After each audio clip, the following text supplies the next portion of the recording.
Hello, everyone. Before we get started on this week's episode, just a quick word that YouTube, in all its infinite wisdom, has decided that some of the Die Party games are now not suitable for advertising. It doesn't mean a whole lot for the content. I'm not going to censor the videos in any way, but if you'd like to lend your support so that Die Party can continue to grow, please check out the Patreon or subscribe on the Twitch channel. Enjoy the episode.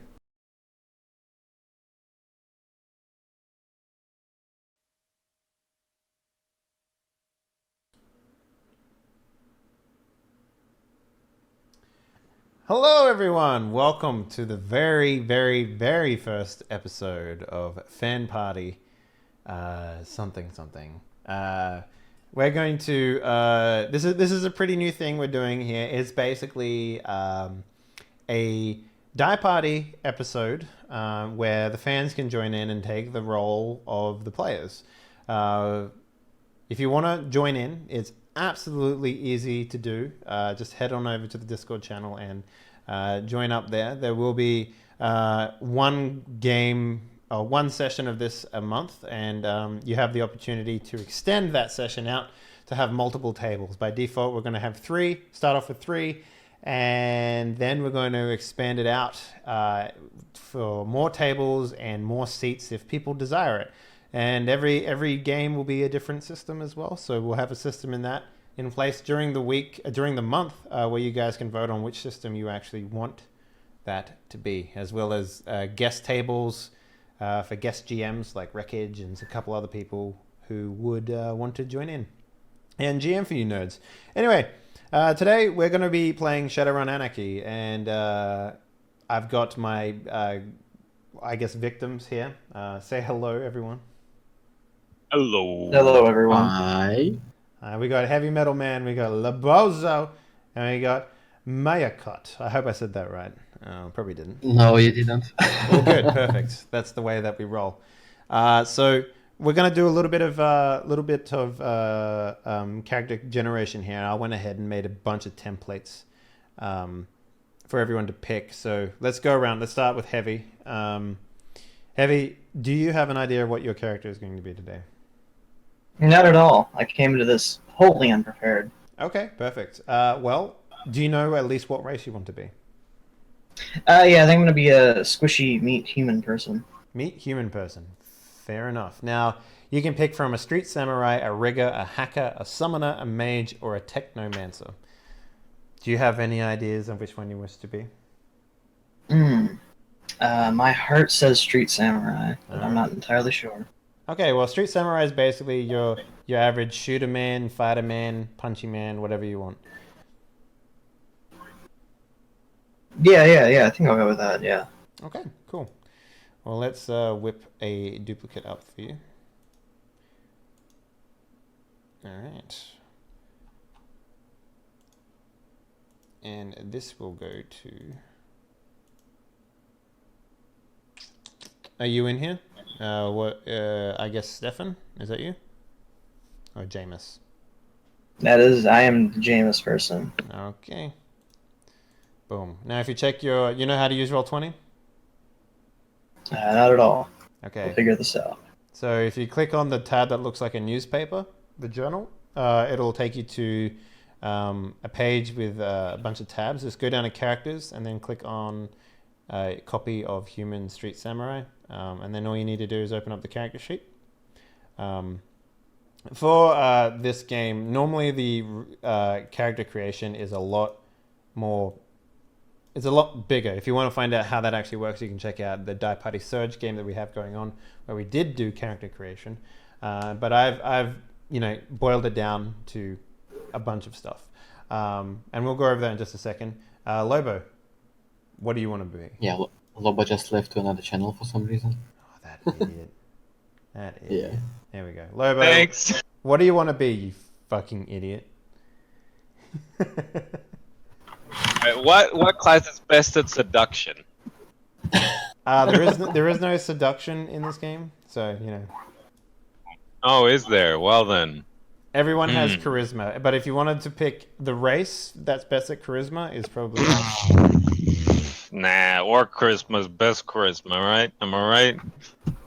So you want to be an orc? Okay. What class? All right. Well, what does a rigger do? The rigger is a man who has drones. What about the Deep in technomancer? Technomancer is a guy that has the ability to access the Matrix, aka the internet, with the power of his brain. Okay, what about the summoner? Summoner is a guy that can summon spirits.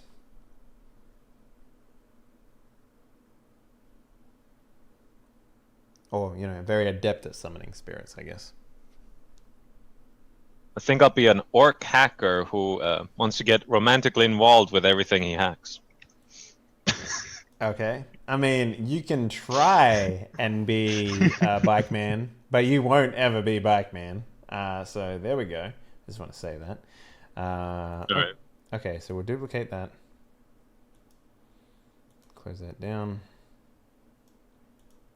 Close that one down. Okay. So I'll give you this, a copy of this, and this will be your character sheet, Mr. Lobobo. Oh, that's the wrong one. There we go. Lobobo. Okay, there you go. You know how to use Roll20, I assume? Yes, I do. Okay. And last but not least, Mayakot. How do I pronounce it? Just tell me how I pronounce it so I can get it right. Miakot. Miyakot. Miyakot. What race and class would you like to be? Miyakot. Oh god. I kind of love it actually. Like dwarf rigger, I think would be what I want. Cool. I like it. Let's do I it. actually love how you mispronounced both my nickname and my actual name in the Roll20. Somehow. Stefan. No, it has a P in the middle, not F. Yeah, that's how you spell Stefan with a P. You don't spell Stefan with an yeah, F. actually. Okay, because it's Stepan, but it's Stepan. it's an actual it's an actual Russian name, so So is Dave. All right. uh, So you have your sheet. All right. Now, everyone, what we're going to do in order to customize your characters, you have access to the following. You have 5 points that you can put into any attribute that you want. Up to 5, I believe, is the maximum.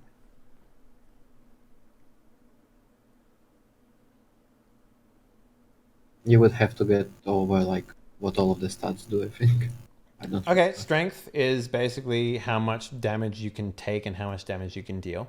Agility is combat stuff, so punching, fighting, shooting, what have you. That's all agility. Willpower is your ability to throw magic and receive magic thrown at you. Logic is basic intelligence. Charisma is how big your dick is. And edge, don't worry about edge. You can't affect it. Did you say that specifically for Lobo to max out on charisma? Pretty much, yeah. Sorry, so Dwarf Rigger has like 4 willpower. Is there any specific reason for that? Because dwarves get that. That's the basic. Okay, that's you. the basic for the dwarf, and I've also spent some of your points to make everything, so that you can't basically you would have normally 16 points. So I spent most of them already for you guys, so that you can at least be average person, human, what have you, in everything. Okay. So the 5 that you have is just how you would customize. Is logic for hacking? Logic is indeed for hacking. Excellent. I What spent my points. Okay. What about using my drones? Well, would that be? it's a mixture actually. Drones Mhm. are a mix between like your ability to fly and pilot, which I believe is agility based, and being able to repair them is logic based. So. Okay, thank you. Then I'm done also. Okay. And what have you spent yours on, Heavy, since you're the samurai? Alright, I've got +2 in strength, +2 in agility, +1 in willpower, and +1 in logic. All right, that's pretty good. Now, couple of things. Everyone will start off with 3 plot points right now. So go to your sheet, put in 3 plot points. These plot points are basically your magic power to be able to do whatever you want to my game world, within reason. So during combat, you have a bunch of abilities which you can do things. For example, you can shake it up, change the turn order by taking your turn right now. You can double time it. You can take 2 movement actions instead of 1 to get too close on to or get away from someone. You can make allies or enemies show up to fight the opponents. You can heal a point of physical or stun damage. You can make things stop working for a period of time. You can say if someone's about to die, you can jump in front of them and take the bullet for them, basically. And you can immediately attack someone who's just attacked you. Like, you won't lose your turn, you just get to roll an attack against them. And these all come from plot points. The way that you generate plot points in this game is through your character cues. Now, each of you are going to get 3, and we get to choose them now. These are things that you define right now that is true about your character.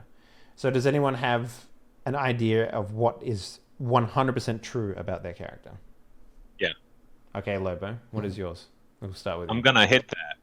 Whenever I see someone I'm attracted to, I'm gonna hit that. And what is this? And what does this actually do? Magic. I immediately have to drop what I'm doing and attempt to romance said person that I'm attracted to. Okay. All right, sure. That's worth a plot point. So put that in your qualities.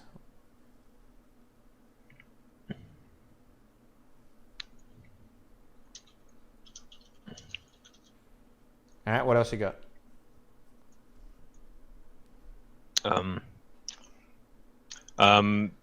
I am especially aroused by computers and the like. So, if I if I am near hardware or or software that I really am excited by, Windows 98. Go on. Yeah. I feel the need to hack it. You feel the need to penetrate its firewall. It's mainframe. Oh Okay. yeah. And what exactly does this do?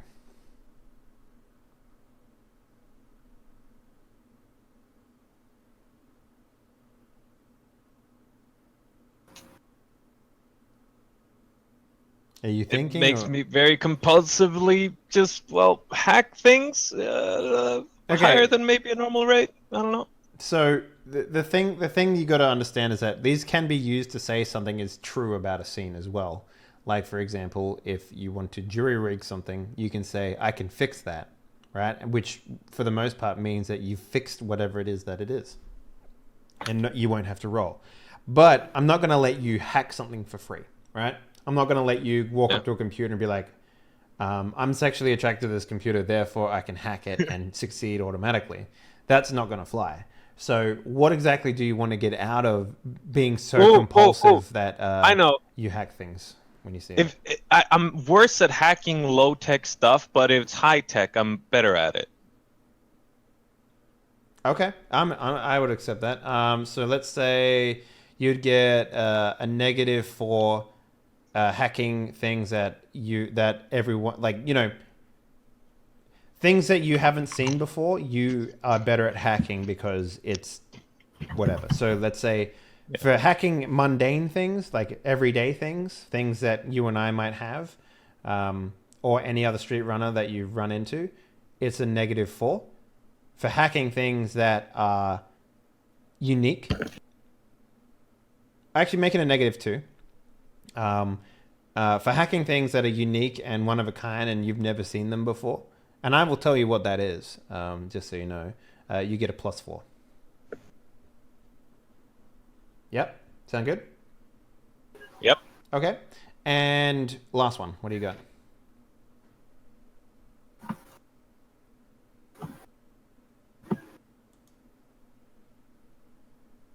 Can these be physical qualities? Sure. I've got mechanical fingers for hacking things, so I've got magic fingers. Okay, and what is this? So how does this generate a plot point for you? How does having mechanical fingers do that? And by the way, I know where you're taking this, and I'm not a fan.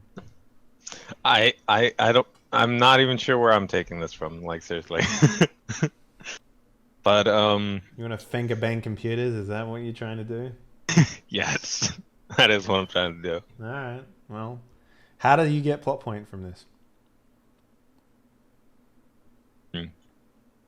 Maybe I don't know. Maybe I'm like worse at regular things. Just like, well, just things Plot to do in points general. aren't negative, right? They're not negative in any way. So these are positive things about your character that are 100% true about your character. Okay. So, all right. So why don't you just say something like,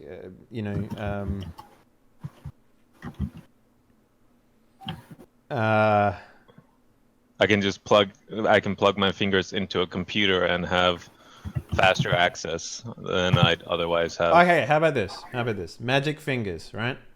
Yep. You can fit any port in any outlet. Yeah. Done. Easy. Okay. Anyone got something true about their characters that they'd like to state? Yeah, I have some. Okay. Not as crazy things. Let's go. What's true about your character? I was just watching the stream and watching you close your eyes and just agreeing to everything. It was really sad. Yes, fuck that computer. Yes. So the first thing that I want my dwarf frigate to have is I'm not sure if it's a categorized like sickness or something, but I want him to have some kind of an inferiority complex to his peers. I assume that we, like three of us, will be running as a crew, and we have been known to each other for quite some time. Mm-hmm. And what I want to put in words is I cannot bear shame failing at anything in front of them. Like, otherwise, like either I will be ditched for some reason, or they won't just like me as somebody else did before. But yeah, something like that. And mechanically, that would somehow, boringly, like the only thing that I got to imagine was to reroll failures, like specific glitch die failures or something like that. But if you have anything better, please share. Well, I mean, whenever you act on a plot point, your character has to act a particular way, right? So what you're describing to me sounds a lot like small dog syndrome. Okay. Which is when you have to punch up rather than punch down in a lot of cases. So you have to basically, in order for you to gain a plot point from this, you're going to have to act like you can handle any situation, right? Okay. So even though clearly I can't. Yeah, right. So you have to talk a big game. That's basically what's true about your character. Oh yeah, that's fine. Okay. So what else you got? And the next one that I thought of was give me a second. Oh yeah. So we all know just English. Everybody in Denver speaks English correctly, or yeah, everyone knows common and whatever.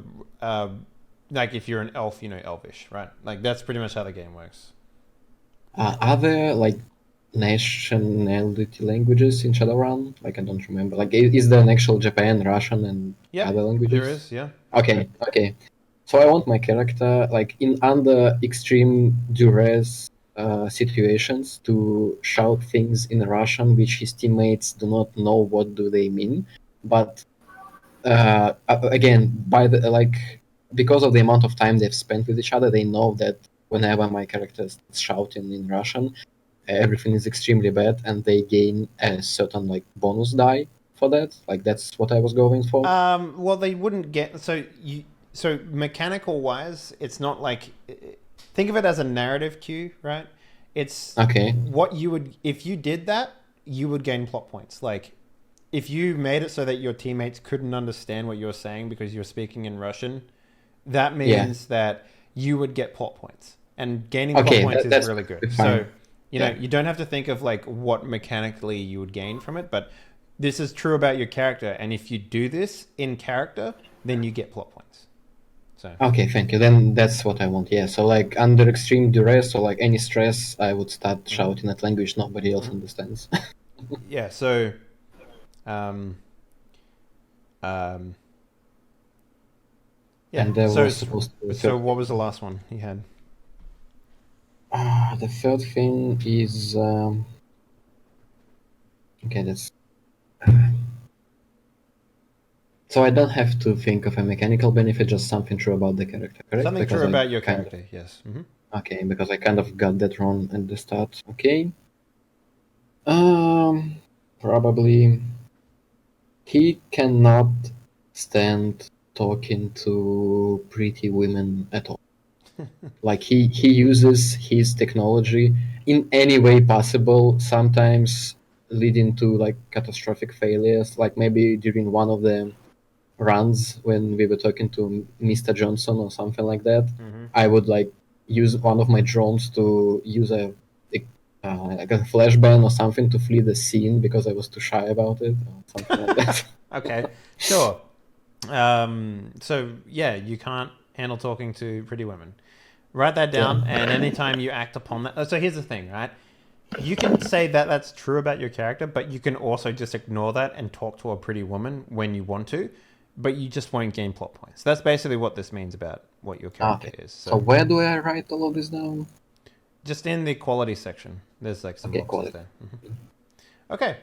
And Heavy, what have you got for your character, my man? Hey, the first thing I've got is alcoholic. Okay.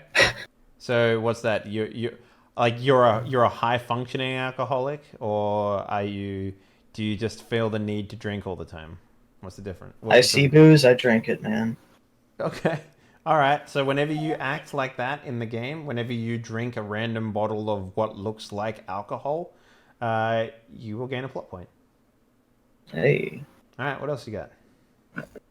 I also have robot eyes. Okay. What exactly does this do?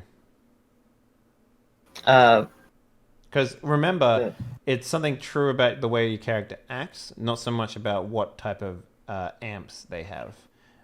So, for example, what you could say, you have in your Street Samurai, you have a thing called Skill Wire, which adds 2 extra dice to firearms rolls. So you could say that this is actually your robotic eyes, and you don't have to have that as your quality. So that doesn't really work as a plot point, as a quality. So or maybe change that to something else, because I don't see that gaining you plot points in any way. But it can still be true about your character. Like you can still say my robotic eyes do this, right? It doesn't necessarily generate any plot points for you. So think about something that your character would say or a way that your character acts, and that's what a quality is. All right. Well, I do have eager to die. Cool. All right. So you're suicidal. I like it. Whenever you throw yourself into combat or danger for reckless reasons, you'll get a plot point. Very, very cool. That's a good one.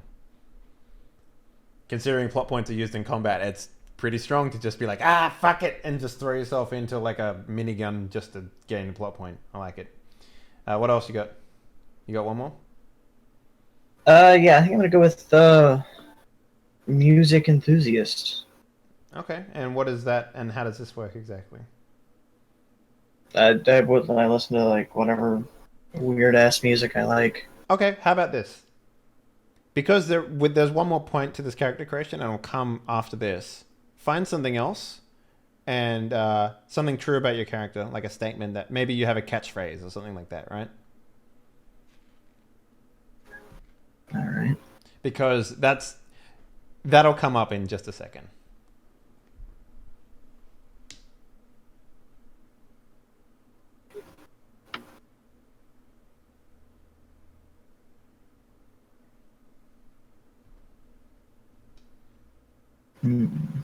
All right, we'll come back in just a moment to that. So you can pick one last one before the game starts, but yeah. And the last thing that you guys need to pick is your knowledge. You get one free knowledge in this game, and this is something that it could be literally anything. And heavy for you, I would suggest knowledge of music, right?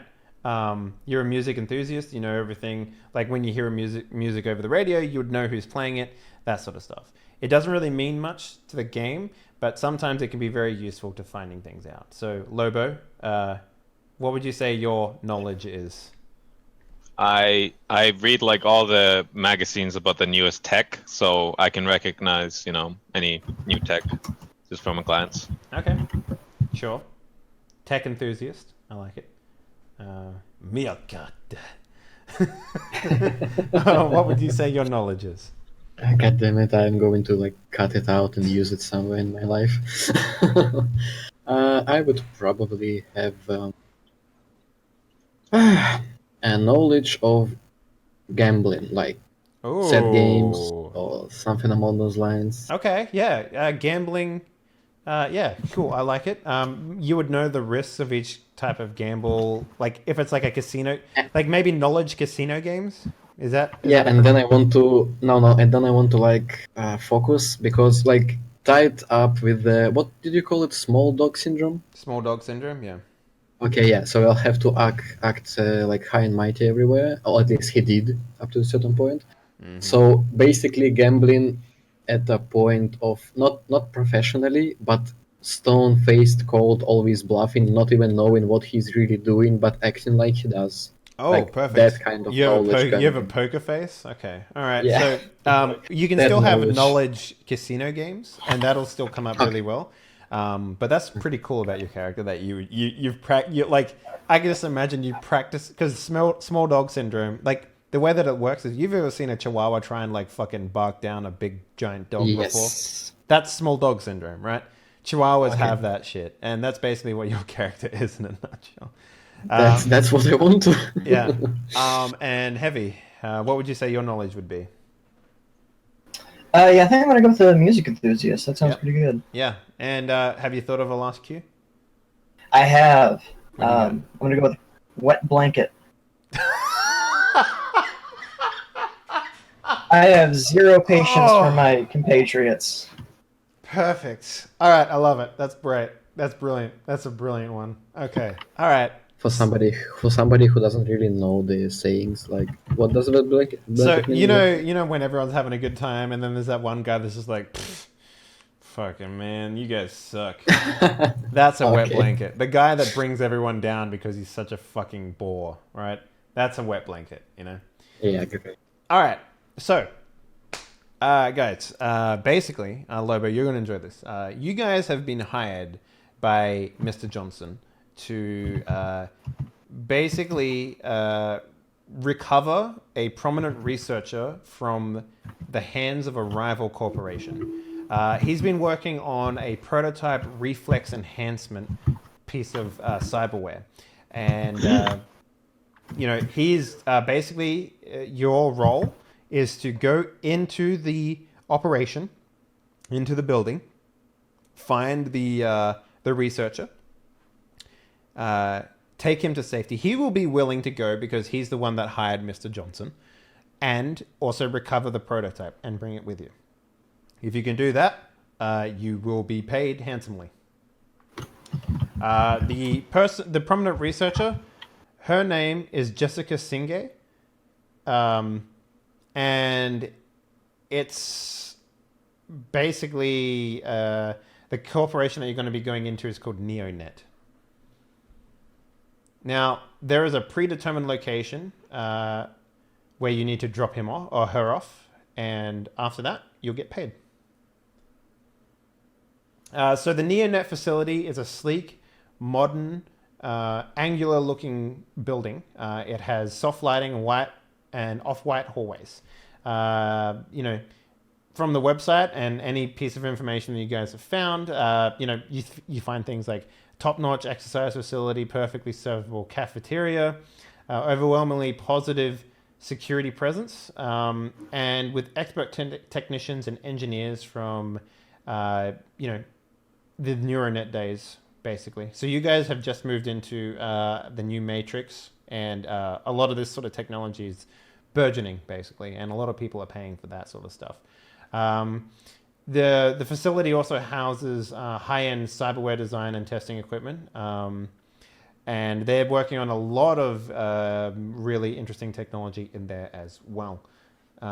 So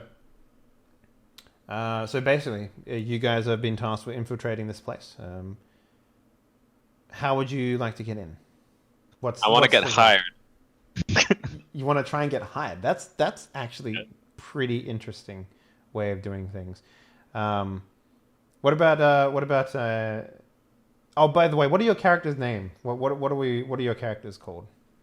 Well, my alias is XXX69 lovers 69XXX.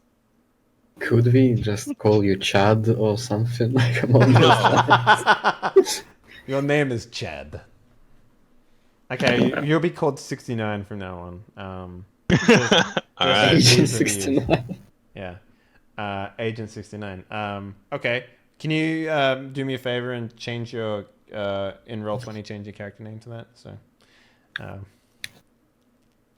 you want to try and get hired. That's actually a pretty cool, interesting way of doing it. What about everyone else? How are we looking at getting in? Do you want to try and get hired alongside?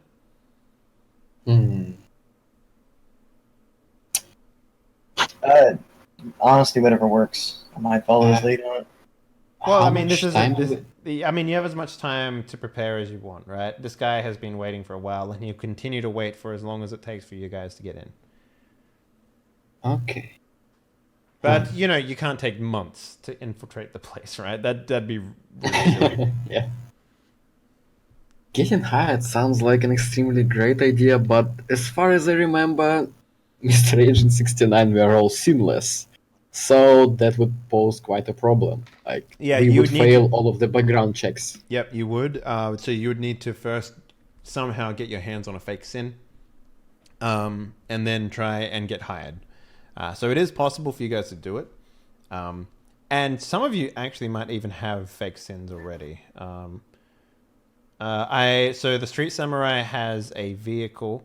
It is possible for you guys to have fake SINs if you'd want. It's definitely not impossible.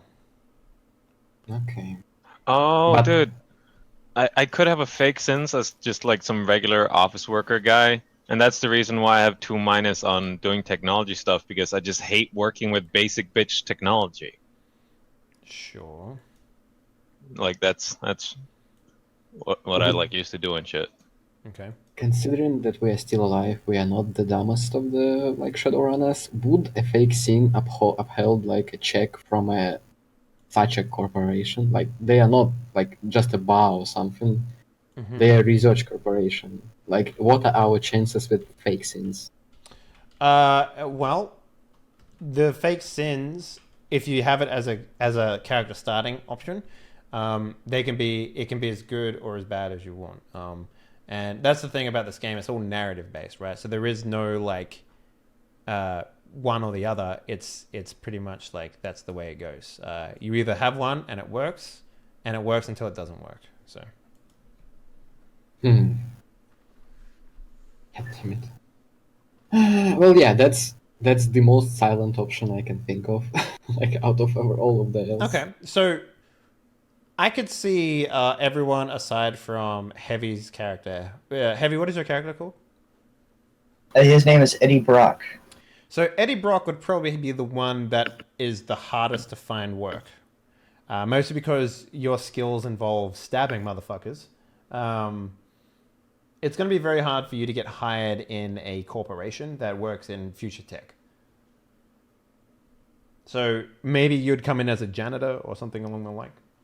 That is exactly what I was thinking. Yeah. All right. And I guess Miyakata. What is your character's name?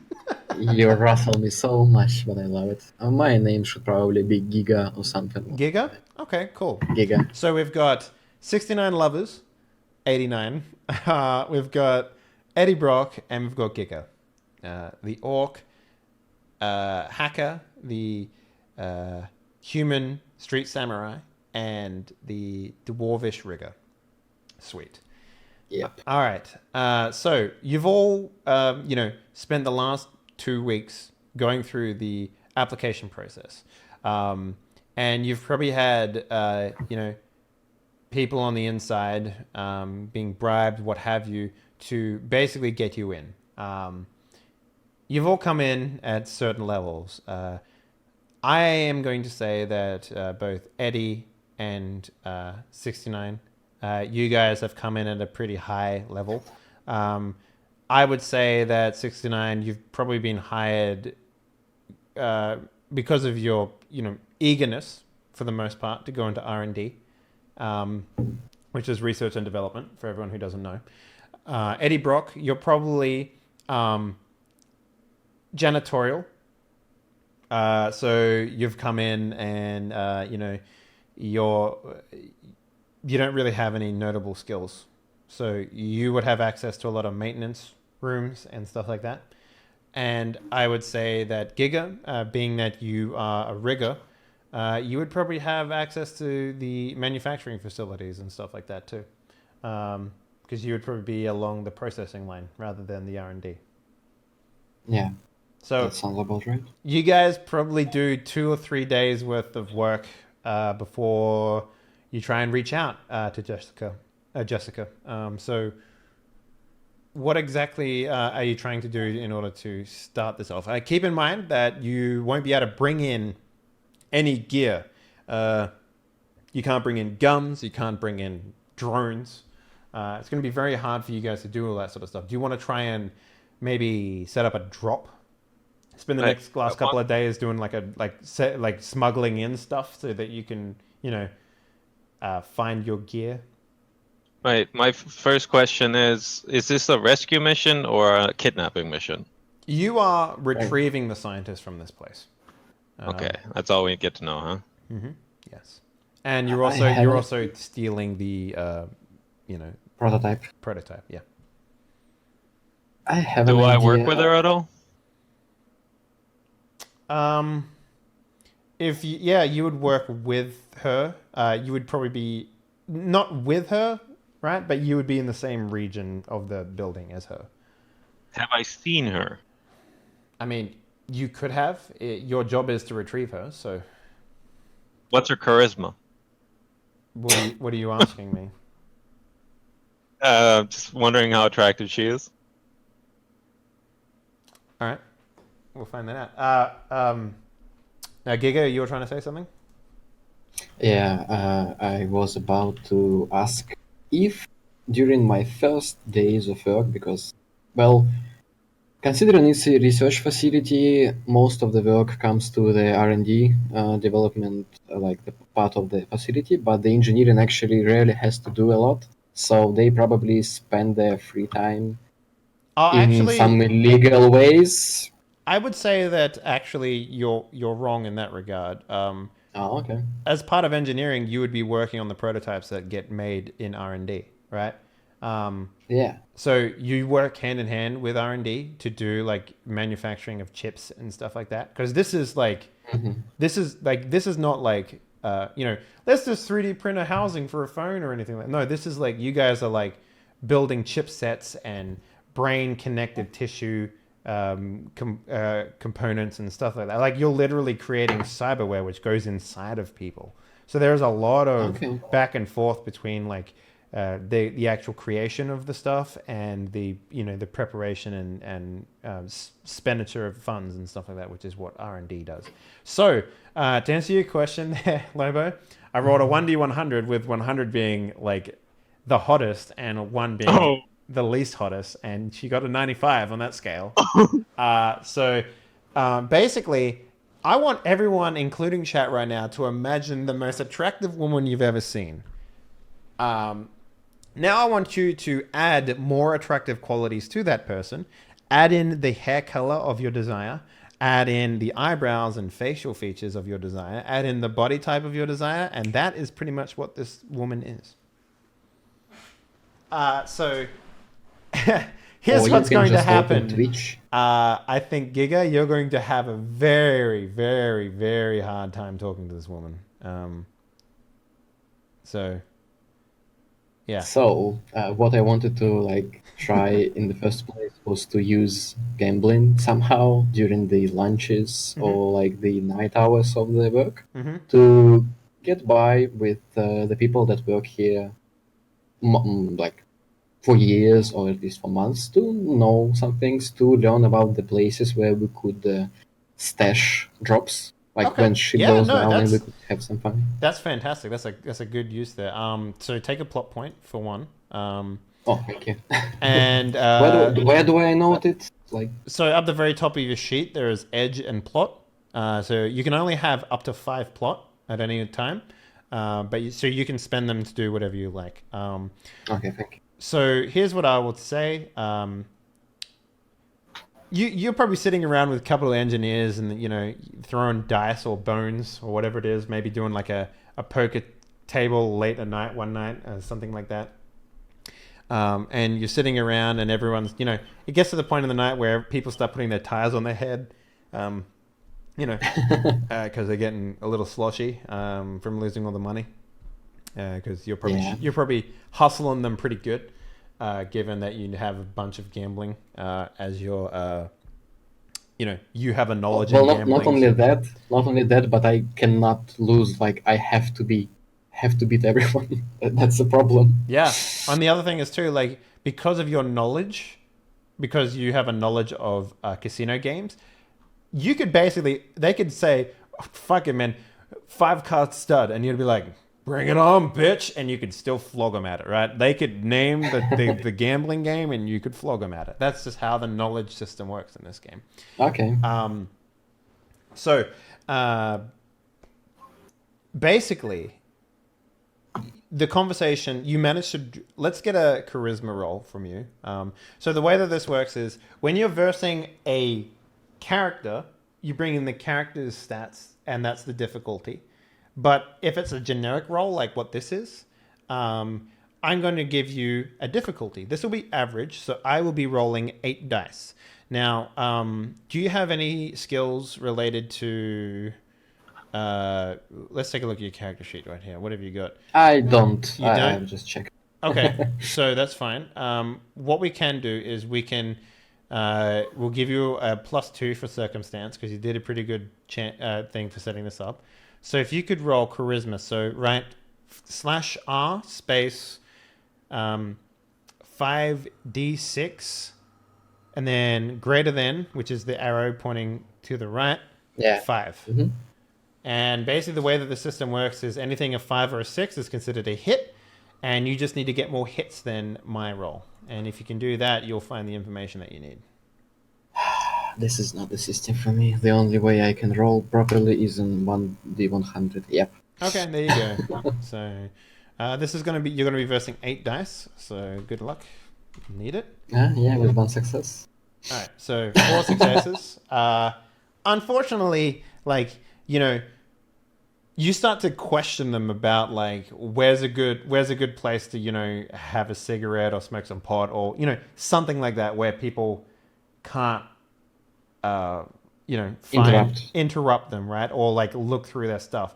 And a lot of people clam up. Some of them mention something about an NDA and that they can't tell you those sorts of things, and basically you struggle to find anything information wise about that. All right, so I guess Giga's had a chance to do something for the setup. Heavy, Lobo, what would you guys like to have done?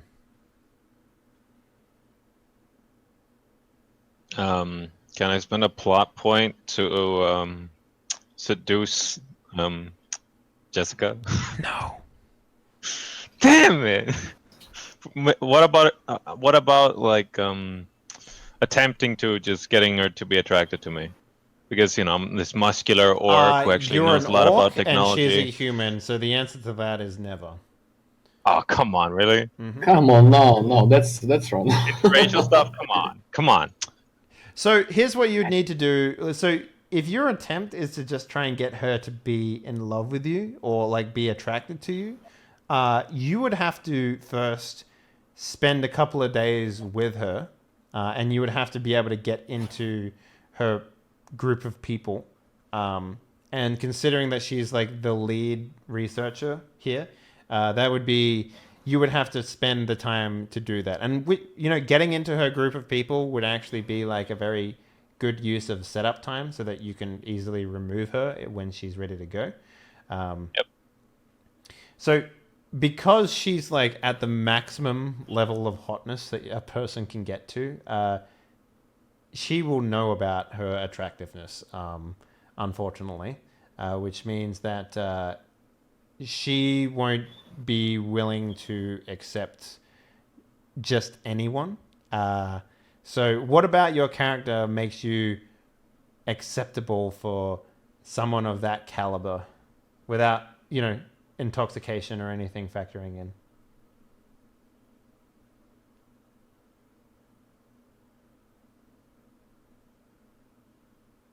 Sorry, there's a lot of yelling in the apartment right now. I don't know what's going on. Oh, they're watching the stream and they're yelling at the fact that you're trying to do this. What's attractive about me is probably for a girl like her, just how much, just maybe the fact that I can just name any like technology from the top of my head, like I know all the names and stuff, and also Okay, that's the interesting and also one. my magic fingers, That- they're in My brain. That's interesting. That's interesting. So, I like. Okay, I'm willing to roll with that. That's an interesting one. So she starts. Maybe she's in the room and she's got a bunch of like. She's so attractive that she has a bunch of yes men following her. Right. You know what I mean? Like she has an entourage of people, and she's sort of just looking for someone to bounce intelligently off, if that makes any sense. Now,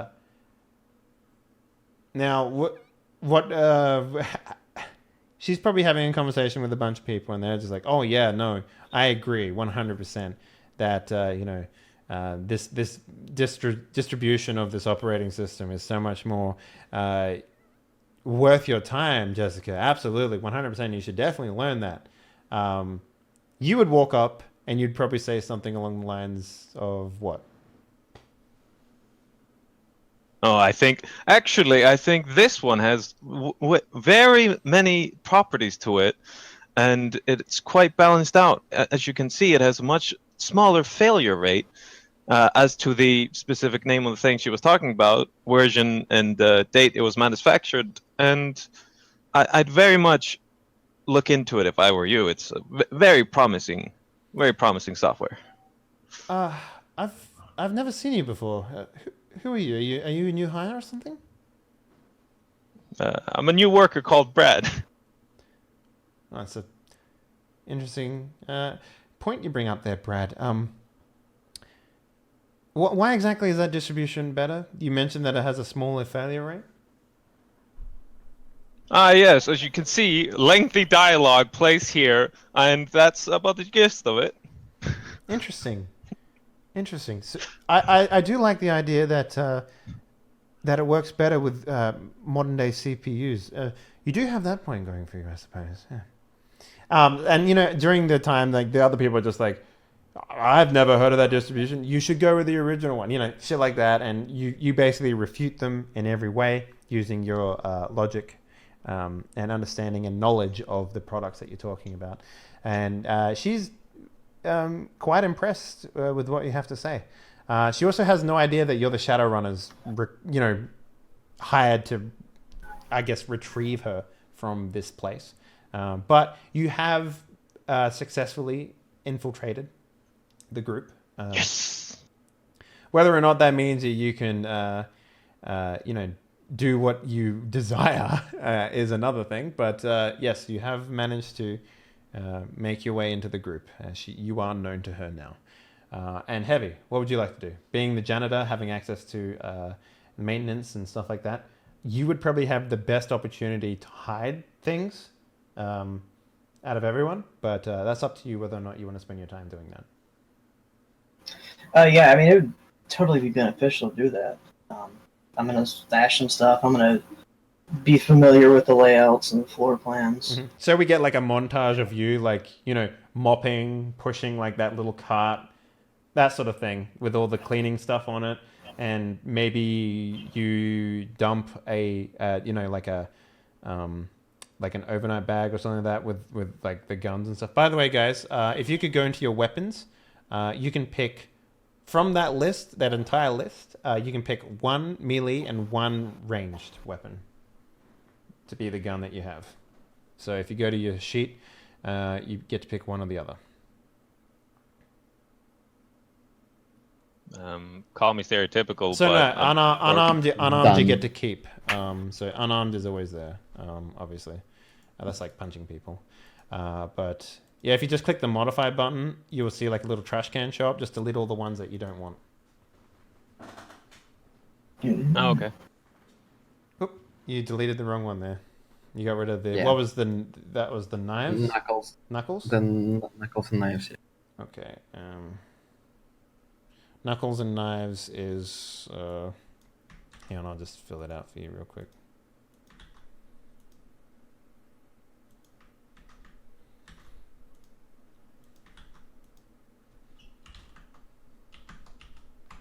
Okay, there you go. So we've got Giga with a shotgun and a knife, or knuckle dusters. Which one are you picking? Knife? I'm picking the knuckle dusters. Knuckle Sure. dusters. Okay. Knuckle dusters it is. What are you gonna pick, Eddie? I think I'm gonna go with.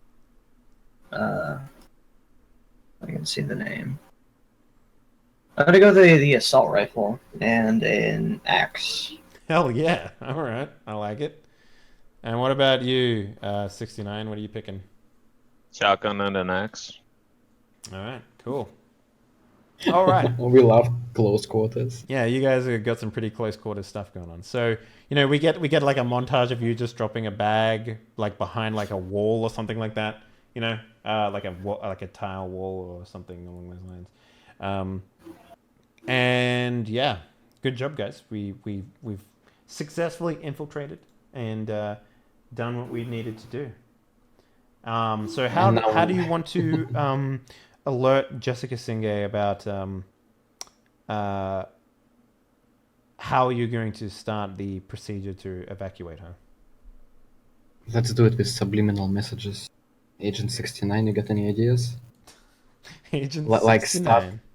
Oh, Yeah, I've got an idea. I'll hack the thing she works on so that when she starts using it, and just when she starts using it, it'll be like these small messages, like over a span of a certain amount of time, that tell her about what's going to happen and how we're going to help her.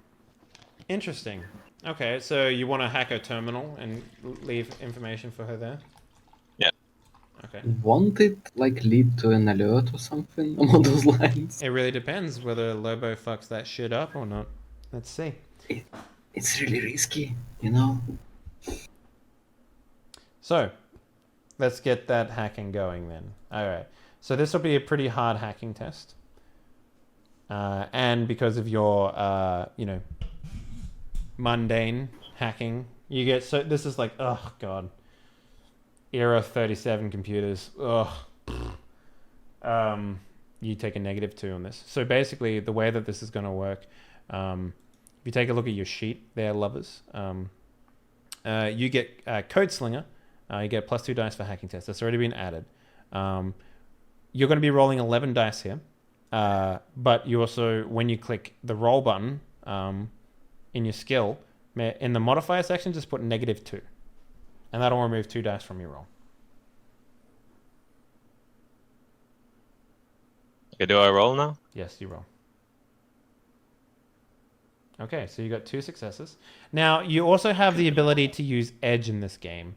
If you use Edge before you roll, like you say GM or Dave or Henley, whichever you prefer, I would like to use Edge. Using Edge will give you an extra dice in that situation, and it will add 4, 5, and 6 to the hit. So a 4 will become a success, so every dice you roll will be a 50-50. Okay. After you roll, if you don't like your result, you can spend an edge to re-roll all of your failures. So in this case, if Lobo re-rolled, he would re-roll 3,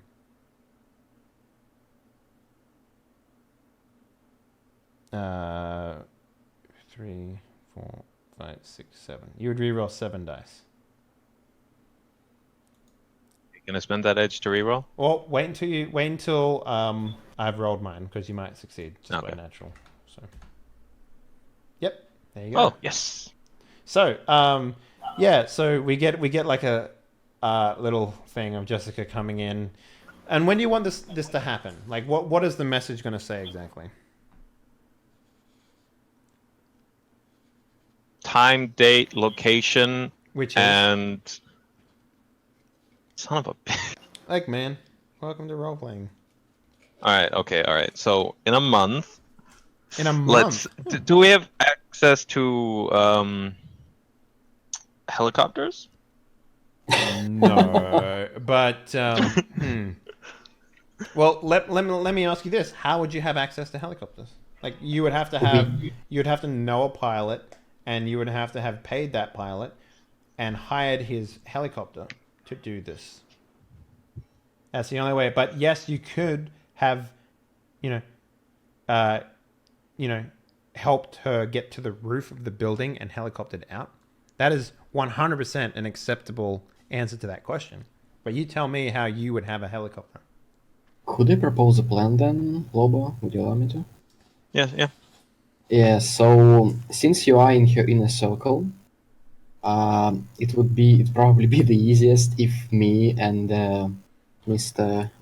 his name Eddie Brock Yeah, Eddie. would rile something up in the lower levels so that the most important stuff, as is a researcher and her prototypes, would be evacuated on a helicopter, maybe with her inner circle, if he doesn't fuck that up, so that we wouldn't even steal those things. They would just give them to us. So this with is a you on board. corporation. I hate to be the wet blanket here, but this is a mega corporation. They have a very large security force. Yes. The safest place for something to be is inside this place.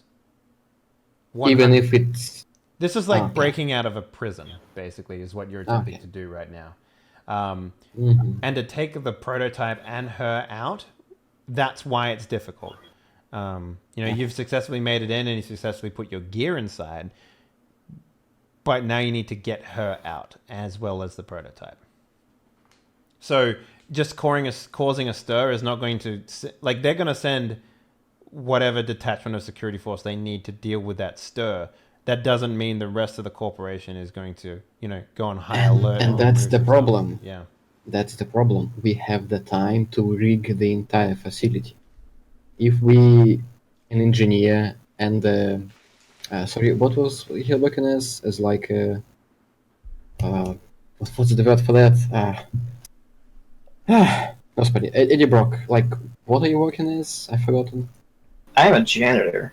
Yeah, as a janitor, like, we could rig the entirety of the place with non-lethal explosives that make a lot of noise and smoke that don't do anything at all. Like, they just stir up panic. I would be Like, perfectly that's the okay with entire that. point. So you would effectively create a smoke screen. So there are parts of this building that a janitor would not be able to get into, right?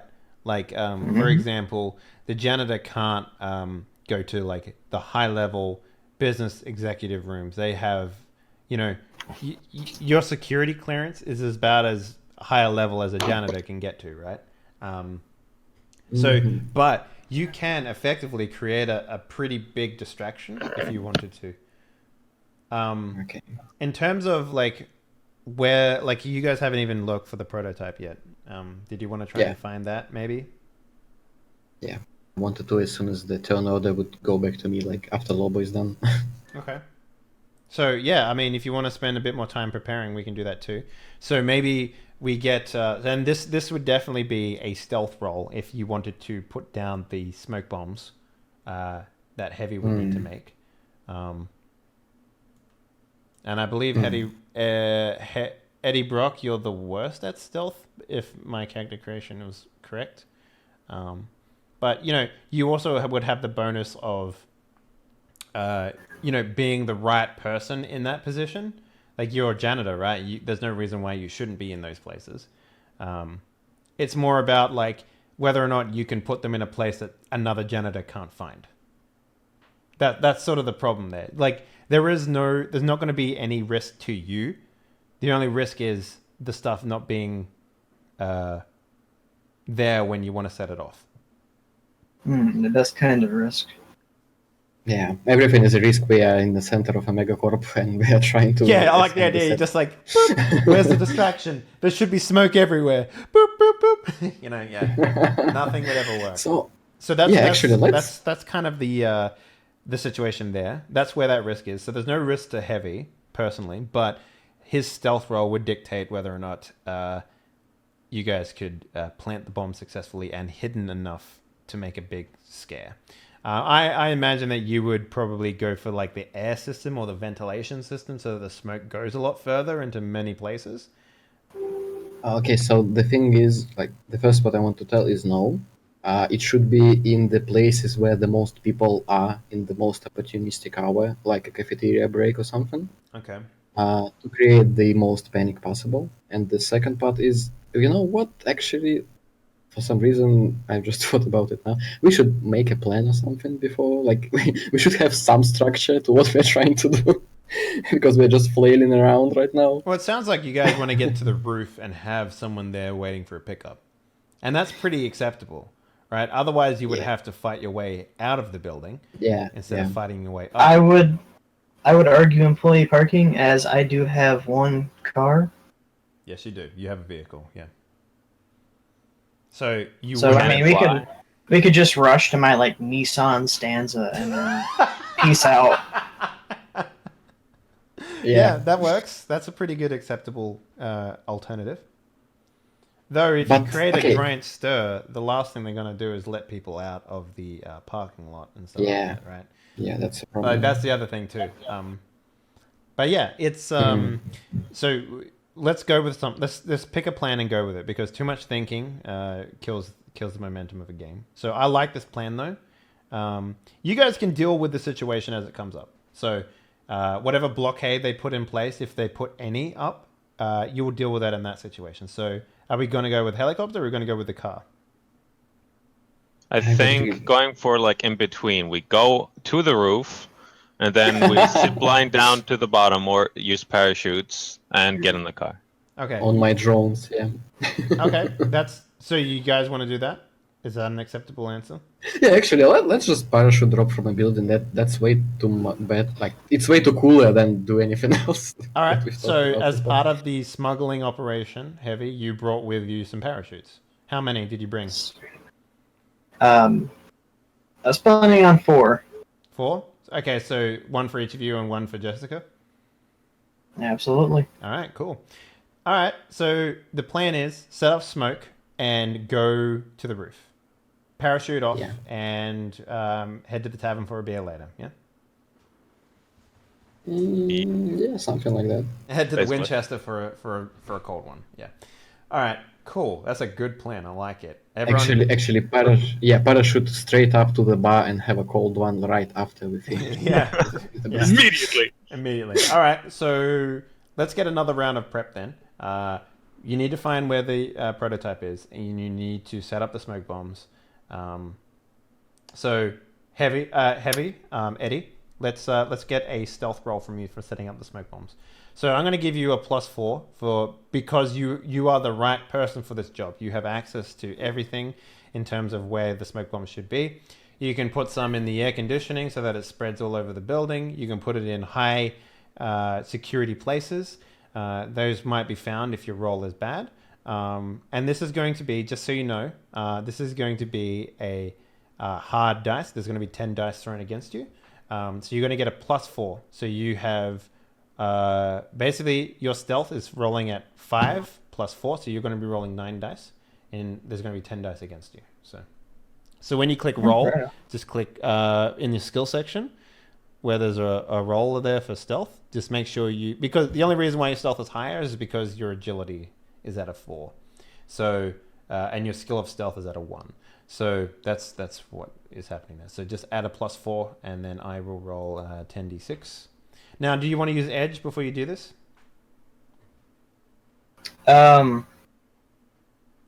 Sure. Yes. So anyone as a human, you have the most edge, right? So humans start off with additional edge. So you have 3 edge rather than 2, but you won't get any more edge throughout through the rest of the game. Yeah, that'll work. Okay, cool. So use an edge. So you'll have to roll this out manually now. So type /R space 9d6 greater than 10d6 greater than 4.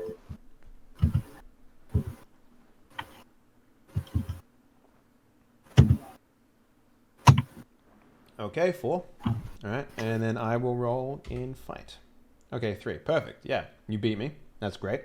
Good thing you did that too. Actually, no.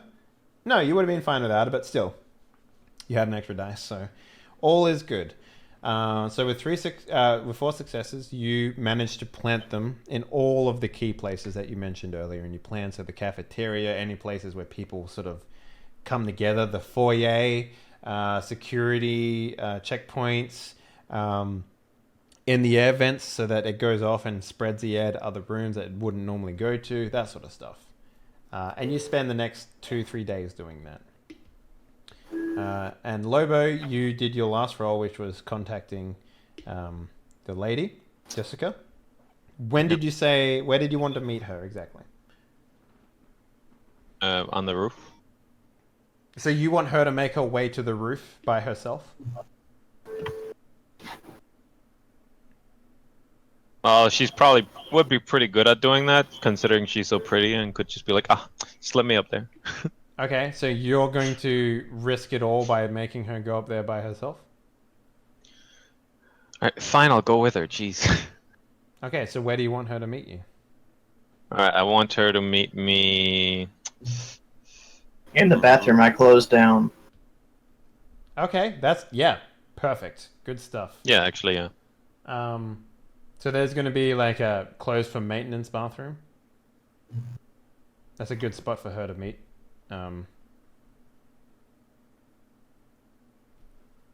And I guess the last thing we need is The prototype. yeah, Giga. You're up for the role. So, How are you going to be I looking want- for this? Because you're the person inside the, building the this development. Yeah, the development Yeah. section. So you have access to do this. But I wanted to ask, what is the prototype exactly? so the what kind of tech prototype, it is? basically, it's going to be a reflex enhancement prototype. So basically, it's cyberware that sits onto people's brain and connects to their eyes and stuff. So it's an internal So it's thing. Yeah, so it's okay, going to be it's pretty minuscule. small. Yeah, Mhm. it's not going to be minuscule. It's pretty small. It's about the size of a tennis ball in terms of like the packaging and whatnot. Mm-hmm. I want to spend plot. We started with 3 plot points, and then I got 4th, or how does it work? Yeah, no, you would have 4 now. Yeah. Okay.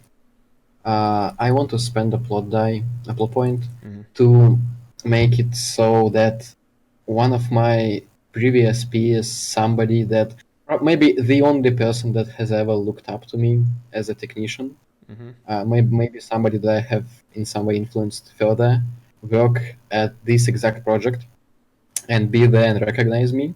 And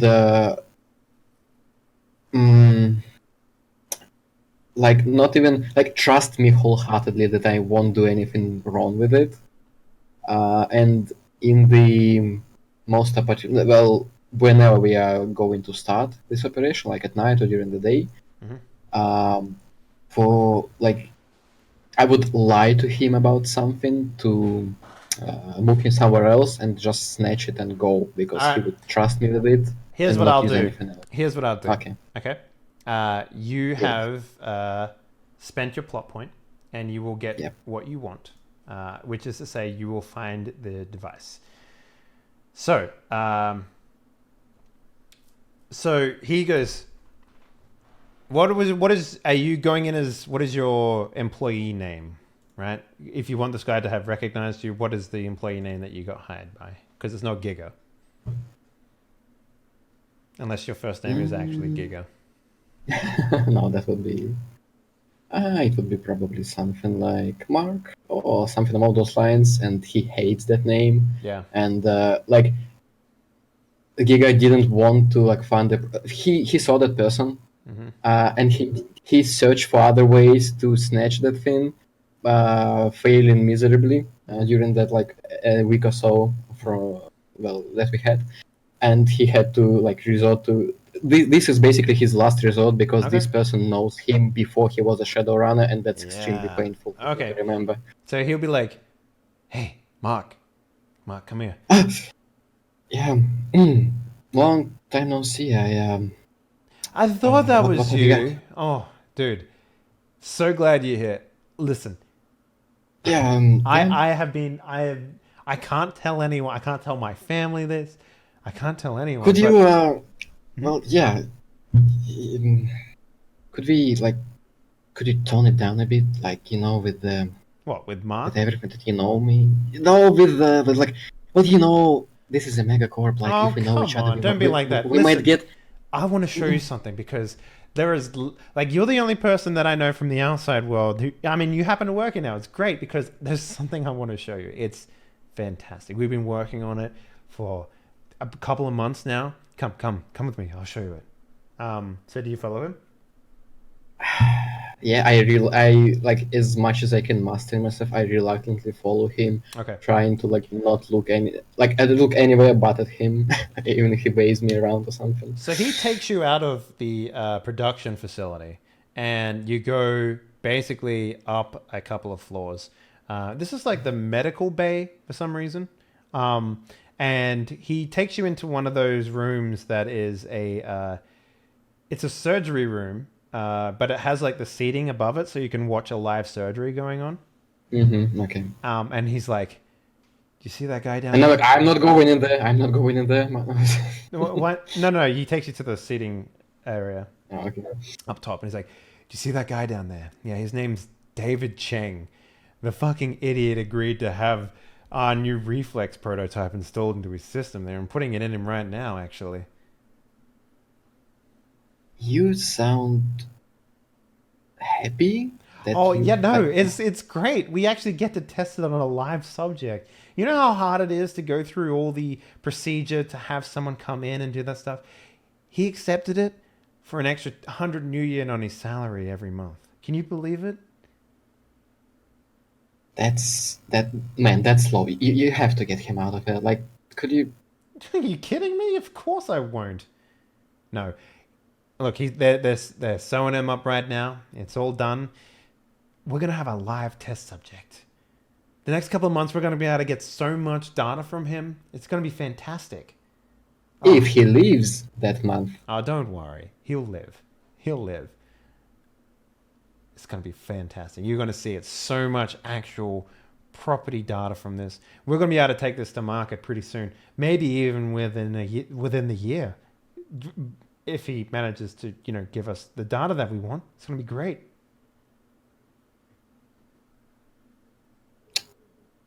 I like at this point, like I look around.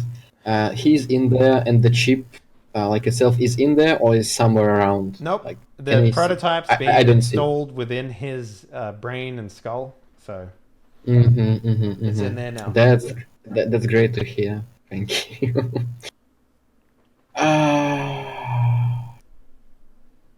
Hey, it wouldn't be Shadowrun Okay. if I didn't get to fuck you guys one final time, huh? That's great. That's great. Thank you. So, do you have any parachutes around here? No. Like, I would. We have all we need. So I. You just throw him off the building. That sounds really grim. I was actually about to propose me cutting off his head and just running off with it, but Yeah. I was thinking that too. So do we watch the whole procedure? Like, how long does it last? They're just finishing up when you come in. Okay. And like I want to not even fake probably like genuine interest in what he's doing after like well it's already done like might as well reap the knowledge I guess, and I would as much as I could like not even fake the sheer like awe at what they're doing and ask him, like I know that like I'm here for like a couple of weeks, but do you think that you could like are you staffed properly? Like maybe you need somebody here, like somebody you know from the outside world. Nah, you're better off in the R&D, in the department where you are. Oh, come I'm on. not. Listen, the higher ups hired you for a reason. I'm sure you're working on something just as interesting. Look, don't take this away from me, man. Come on. Well, I wasn't going to, but if you and I'm like turning around as soon as we finish, like maybe there's some more small talk, like remembering something cringeworthy from the past. But I would ask him, "Hey, me and some like friends from the R&D, going to gather up for a poker game like in a week or so," and I would tell him the exact day that we are planning the heist or whatever. And Okay. like, are you like in for the old times thing? I am sure you haven't had it in you for a while. I'm ready to put you under the table, good sir. And he'll reach down and rub your head. Okay. That's said then. And don't you dare like how do you say it like in English? Like don't you dare don't you dare chicken out of this like last time. Yeah. And with that, I think before the shit starts flying, we're gonna take our first break.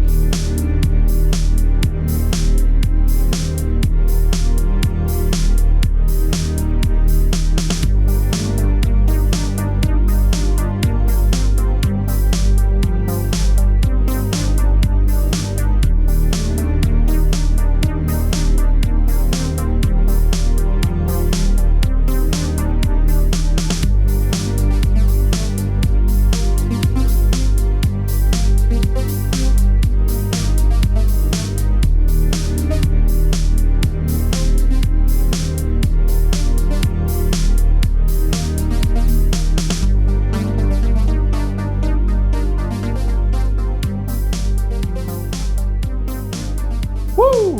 All right, ladies and gentlemen, the shit has indeed hit the fans. It is D-Day. How do you start things happening? Let's go.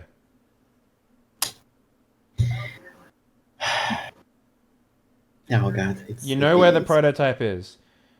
it's not going to be. So basically, he's recovering in the medical facility, right? Mm-hmm. You know where Jessica is going to be. She's going to be in the closed for maintenance bathroom. You have a distraction set up where you can do it anytime, and you have stashed your gear. I'm going to the bathroom. What about your gear?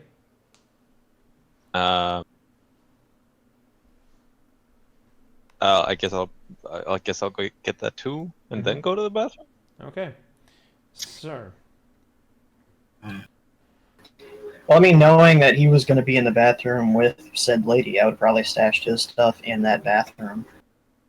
okay. Yeah, cool. I can get down with that. Then my preferred place would be like the place where we casino at that time. Because I want to spend another plot point to get that man that I've conjured up shit-faced drunk and wanting to show me that guy again. Like as he's recovering because I neck him about it. Now. Plot Okay. points are useful for putting, like, say, a ladder in a room or a escape vent in, the elevator. Telling me how you roleplay a game via plot points is not something I'm willing to accept, good sir. Okay, it's So, fine. I'll tell you what. Due to the process of him being at this card table and you stealing, hustling his money away from him, he does indeed get fucked up, flat out drunk. Now, convince him to do what you want him to do via the means of role playing. Okay. Now that's difficult. Here you go. Welcome to the conundrum that is this game. So, Yeah, that's like much better than what I said. So I would start with you fucking, you're a cheating piece of shit. You know that? You fucking. Last time I played cards with you, you fucking. I swear to God, you had cards up your sleeve. Shush, come on, like you know, you knew me for like 5 years or so. Have you ever won? Maybe it's your thing. What? What are you fucking It seems talking that about, way. Mark? It seems okay. That's just, what did I say about my name? Your name is Mark, and you hate it when I call you Mark.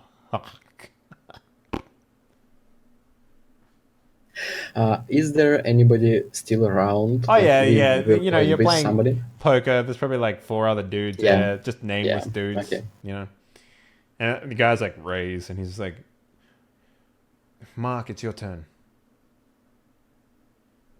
Actually, you know what, guys? I'm feeling generous today. I would like still like have my bet like with what I came with on me. You and just have like everything a that I duffel bag won. on the ground or something like that. You know, just in just like sitting there. It's like, Oh yeah, you know, like what's in the actually, bag, Mark? And you're just like shotgun. I don't know. no, I would like all of my winnings, like because people would probably run out of Nian. They would like do like I would say that usually people like sell a lot of things to gambling like with me, so I store all of it in there. Mm-hmm. And I would like just take it with me and say, "Hey, Mark, you like you will have to." So he's in the medical. Are there any other medicals around? Like, It's is an it the entire closest? floor of the building dedicated to Okay. that, Oh, right? okay, So you know what I that's mean? going to be much worse. Yeah, it's like an entire Mm, like there's like thousands of people that work in this building, yeah, and yeah. people get hurt all the time. It's like, yeah, I welded my fingers closed, you know, things like that. It happens all the time. Like, so they have an entire medical division for that shit. So Mm-hmm. Hmm. Okay, so the dumbest way, like and the only way I can see it right now, is to just start pestering him about. So, and I would start like, what's the word, whispering like straight into his ear probably. So that's the only thing that he can hear in intoxicated state. mm-hmm. So how about that guy like you showed me like a week ago? So, like, have you made this when he's like asleep or something? What do you want? Why are you talking about Chang? That guy, fuck that guy. Sit down. I want to win my money back. You Mark. All right, so here's the thing. You want something to happen, Yeah. you got to roll for it, bro. Yeah. That's how this works. I know. I'm just trying to understand like a semi-productive, a So, semi-good line for a roll to trigger, and I can't. And I struggle to think of something okay, to so say, you're attempting Yeah. to get him to take you to show him Chang? or at least attempting to know exactly where he is and maybe access if I Okay, cool. Yeah, that's easy enough to do. like his card. No, yeah, you know what? Actually, yeah, I will do that. Okay, if you call me cheat, you call me cheat. Let all of these gentlemen here sit around us, look at me, straight at me. I will be like I will roll up my sleeves. Everybody will see my hands, Mm-hmm. and we will play on you getting all of your money back, and you fulfilling one of my wishes if I win. Look, I've always known that you've been attracted to me. It's fine. If you beat me, I will give you an under the table hand job. Yeah? You want that? I see the way you look at me, especially the last couple of days. You've been eyeing me up like someone in heat, you know?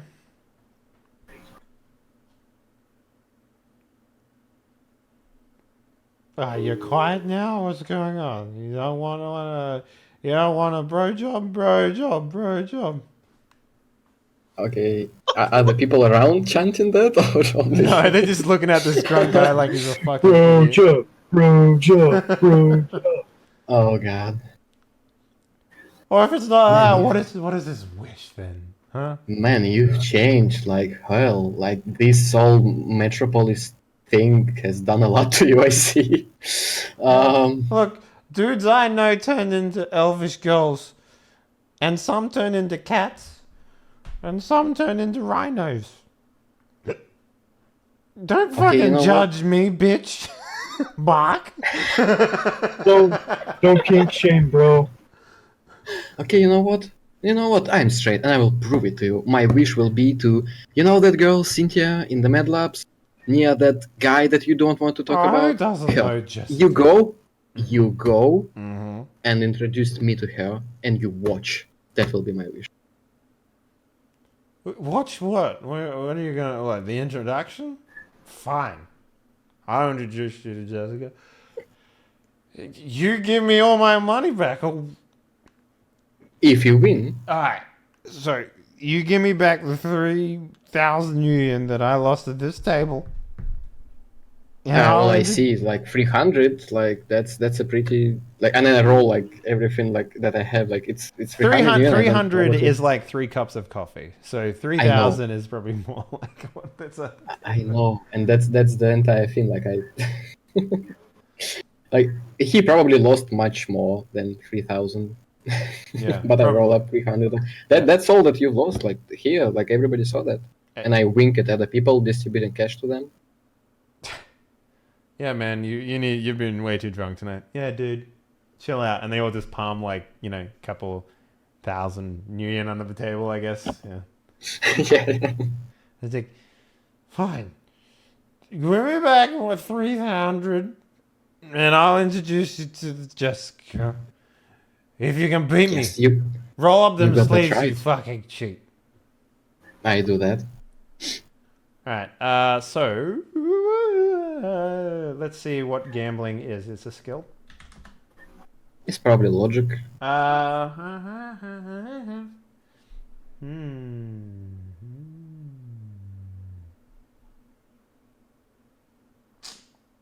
Or since I specifically stated that I'm good not at gambling, but at like not showing my emotions, maybe willpower. I would say that's charisma based more than anything. Okay. There's no real gambling skill in here, so I'm going to just say it's going to be like if it's we'll go with logic because it's like counting and shit like that. I'll give you a +2 for your knowledge, and I will roll. This will be an average dice roll to beat him, so 8 dice. So And I will fail again because I have less dice than a drunk guy. Yeah, this character is not made up for would you like social to use interactions. edge? You know what? I probably would. Yes, I would like to use edge. So Okay. it's greater than 4. Yeah, and you get an one extra dice. Yeah, Okay, so 66 more than 4. Okay. that's pretty fucking chunky actually. Half of them being successes. All right, yeah. So Ty would go to the defender. So he's just like, ugh, I beat you, bitch. That 3,000 yuan is mine. And he drags the 300 yuan across the table. Looks like you'll be spending time with your Jessica tonight. And he'll like hold up his fingers and wiggle his fingers. He's like, your hand's name is Jessica because you're fucking beating it tonight. Idiot. And then you just get up and start moving out of the room, basically. Yeah. All right. Well, that's a bummer. Okay. Do we at least know where he is? Like the medical facility? Oh, yeah. No, you were in the medical facility level. No, in that exactly one. Like he's stored in there, resting right now, in that exact place that we were. Nope. He Or would in some be different- in probably a bed somewhere. Okay, that's what I wanted to know. Like where he's right now. You don't know. That's the thing. You didn't retrieve that yeah. information, so Yeah, I didn't retrieve anything at all, so that's basically, bad. Okay. no. All right, so guys, it's D-Day. Jessica is in the room in the toilet. That's closed for maintenance. I guess Eddie and 69, you all meet there. Giga joins you well, there. as well, I go there early, and can I use a plot point as I just happen to be strolling over there? I just find a bottle of champagne, Yep. just Sure. find there after somebody's Mhm. celebration. You stand in the mirror, slick your hair back, and he's like, "I'd fuck me," and then you walk into the bathroom. Yeah. Oh yeah. Okay. Yeah. She's sitting there, like maybe looking around, impatient, and she's like, "What was your character's name again? Brent something? Brad. Brad." He's like, "Brad, you're the guy getting me out of here." But don't be so surprised. Come on, there's no one else here that knows so much about these things as I do. I just thought you were an enthusiast. The only thing I'm enthusiastic about is you. Is that a bottle of soy champagne? It's my favorite. Indeed. Champagne. You like some? Well, I I'm mean, gonna it's cut a him little off and- early for celebration, isn't it? Oh, there's never a time too early for something like this. All right. Yeah, you can gain a plot point from this. Now, this is going to be your intent is to plow down. Yes. Oh yeah. Okay. This is going to be a very hard charisma check.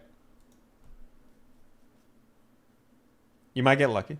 So, would you like to spend some edge? Yes.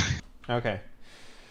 Go ahead and roll me. Do you have anything in here? Let's take a look at your skills. Intimidation? No, that doesn't really work. Go ahead and roll your charisma. Plus, you have... Oh, wait, you're not Eddie. No, you're 69. Sorry, I'm looking at the wrong character sheet here. All right. So you have... Okay. Can I hack her heart? Nope. You have... I'm going to hit that. Okay. As an attempt to romance people with a +3 charisma. Okay. Go ahead and roll your charisma +3. Okay. Actually, it'd be +4. No. You have to re-roll it. You have to write it out. So it'd be your charisma's 5. So that would be roll 9d6 greater than 4 for me, please.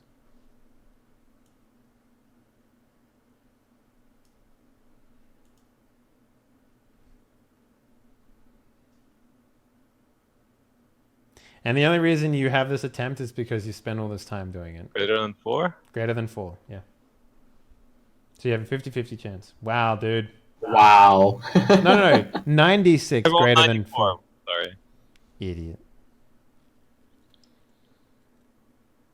I actually can see all of Alright. this. All right, 4 successes. That's pretty good. So Okay. That's All much right. better. That's quite up. Thanks, Henley, for rolling amazingly. you can Jesus spend Christ. another edge if you want to re-roll all your failed successes. You have a chance. Like, 5 down. You'd have only to need roll 3 more all- successes, man. And you have 5 dice. Go for it. And Of you'd course, you should go for it. yeah, and you'd still be rolling at greater than 4, so you'd be rolling 5d6 greater than 4, and you only need 3 successes. You'd need 4 Alright, successes, then. actually, but yeah. You need an 8. So I get how many dice? this time? 5d6 greater than 4. 5 minutes later, does the smoke turn Oh! down? Yes. You successfully okay. navigate your way into her pants. Congratulations. Yes! Just took all my edge to do it. Yeah, so, we get the, it fades to black when she smiles and looks at you, and she's just like, Shadowrun was on my thing. And fades to black. And we get the scene of Eddie. You're arriving on the appointed time, on the dot, because you're a very punctual man. You open the door to the locked bathroom. The down for maintenance bathroom. To see the scene of Agent 69 and Jessica just fucking ravaging each other, basically. What do you do? I first see them, and I say, "You're a fucking moron." And then I see the champagne, and then just drink the champagne. You just you don't even leave the room. You just sit in there and wait. Yeah, I just go to one of the stalls and just neck the bottle of soy champagne. She actually at that Lobo, she stops mid coitus with you, and she's like, "You're right. That was irresponsible of us. Wait till after, okay? If we make it out of this, that is." And at that, I guess Giga, you arrive. I was just sitting here closing my face, but yeah, I would probably arrive at that exact point. Yeah, Right after him. you basically come into the room. Jessica's like doing up her shirt for some reason, and you see, I guess, Eddie necking a bottle of soy champagne in the back. Again? I'm tying my shirt back on because I ripped it off. Yeah. By the way, Heavy, take a plot point for smash and some alcohol. You'll take Sweet. how much of a? Would you say you're a lightweight? Oh no, not at this point. All right, then let's see. Let's get a strength roll from you. This would just be a easy dice, so 6 dice. Roll your strength for me, please. Let me see. Just yeah. Where am I getting that from? Just your strength, your attribute. Oh, right.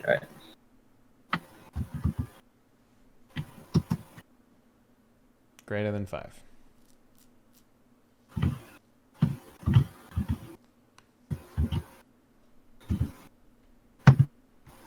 Oof. Damn. That's pretty rough, man. All right, yeah, you're feeling a little tipsy. Going forward, for the rest of the encounter, you're going to have a -1 on all dice rolls. But you got that plot point. Okay, guys. And I but because I also have a thing like I by Jin and I see I go again, I see him drunk, I see him dressing up as always because apparently that's how we roll, as I can see, and I see her dressing up. Yeah, like Considering that basically, he has- basically, like you see her, like I guess I don't know, you see her like panties or butt or something. Like you come in on her dressing, so. Fuck yeah, that's the worst opportune thing for me. And I go and I point fingers at him like, could you please at least once in like a month and you and oh, здравствуйте. And I leave and I start panting hard and like I sit down on my butt like just close the door and sit like in front of it and like and I tap on the comlink and like so when everybody will be ready you can like leave and I guess I failed and could you like tell her to like go behind everyone or something like because I you know because she like how does she smell? She's like listening to like the radio, like that's sitting on the bench or something, saying this, and she's like, she picks it up and she's like, "Well, my cologne, my perfume is actually." Oh blah, blah, fuck! blah. All right, so let's get this party started with, as we don't have much time left for doing too much. So yeah, what's the plan? You guys set off the smoke bombs, or you wait until the opportune moment to set off the smoke bombs? Well, I think we gotta find the prototype and get him before we set things off. All right, so you want to head to the medical bay with Jessica, or do you tell her to wait somewhere? It's fine to just have her wait here, right? It's not, and guys, it's a problem because we won't be able to get out of there easily. Like, do you want to risk everything? I guess we could split up, maybe. Because Or the idea bonus is that payment? you would probably have a fairly comatose person that you need to bring with you, being that he's recovering, and you would go up floors, get the comatose person, come down floors, then go back up floors if your plan is to. Yeah, avoid that's- it, so. Yeah, okay. I suggest we ditch him here, and in case our employer isn't happy with that, I know how to find the person who worked on the project, and we can try to get it out later. But right now, I suggest you that we would abandon that point. If you have a conversation around Jessica, she will insist that she is your employer, and that she needs you to bring the prototype with them. Mm, Hey, Jessica, will it damage the equipment if we sever the body at the neck? What the fuck? That's a human being you're talking about. Human schmooman. She just like looks at you like, really, motherfucker? well, he's an orc, so yeah, it's fine. Yeah, but you know, he was just inside of her, so you know. Yeah. So yeah, she will insist that the person needs to be brought with you so that she can safely remove the prototype. Mm, well, I guess it's my bad. I fucked it up, so I'm going into the frying pan, and it's no use leaving her here. I purposely avoid talking directly to her. Mm-hmm. So maybe you, Mr. Floozy, would escort our lady to the top, and while me and my friend here, who is actually trying to get things done, and look at him Eddie, completely drunk. so Giga and Eddie are gonna go to the medical bay, and 69 and Jessica are gonna go to the roof. Yeah. Okay, That's what I propose. cool. When Not do you blow off necessarily the what people smoke? want. Who has the button for the smoke? Eddie, probably? Eddie, when do you blow off the smoke? Until we get in trouble. Okay, all right then. Well, I mean, at that point, maybe. Okay, sure. You'll have the opportunity. You just tell me when you're going to do it. All right. So the team I splits. recommend when we get the. Jessica gives the medical team that's going in, her ID card so that they can, you know, access the medical bay and any rooms that they need to. And you separate.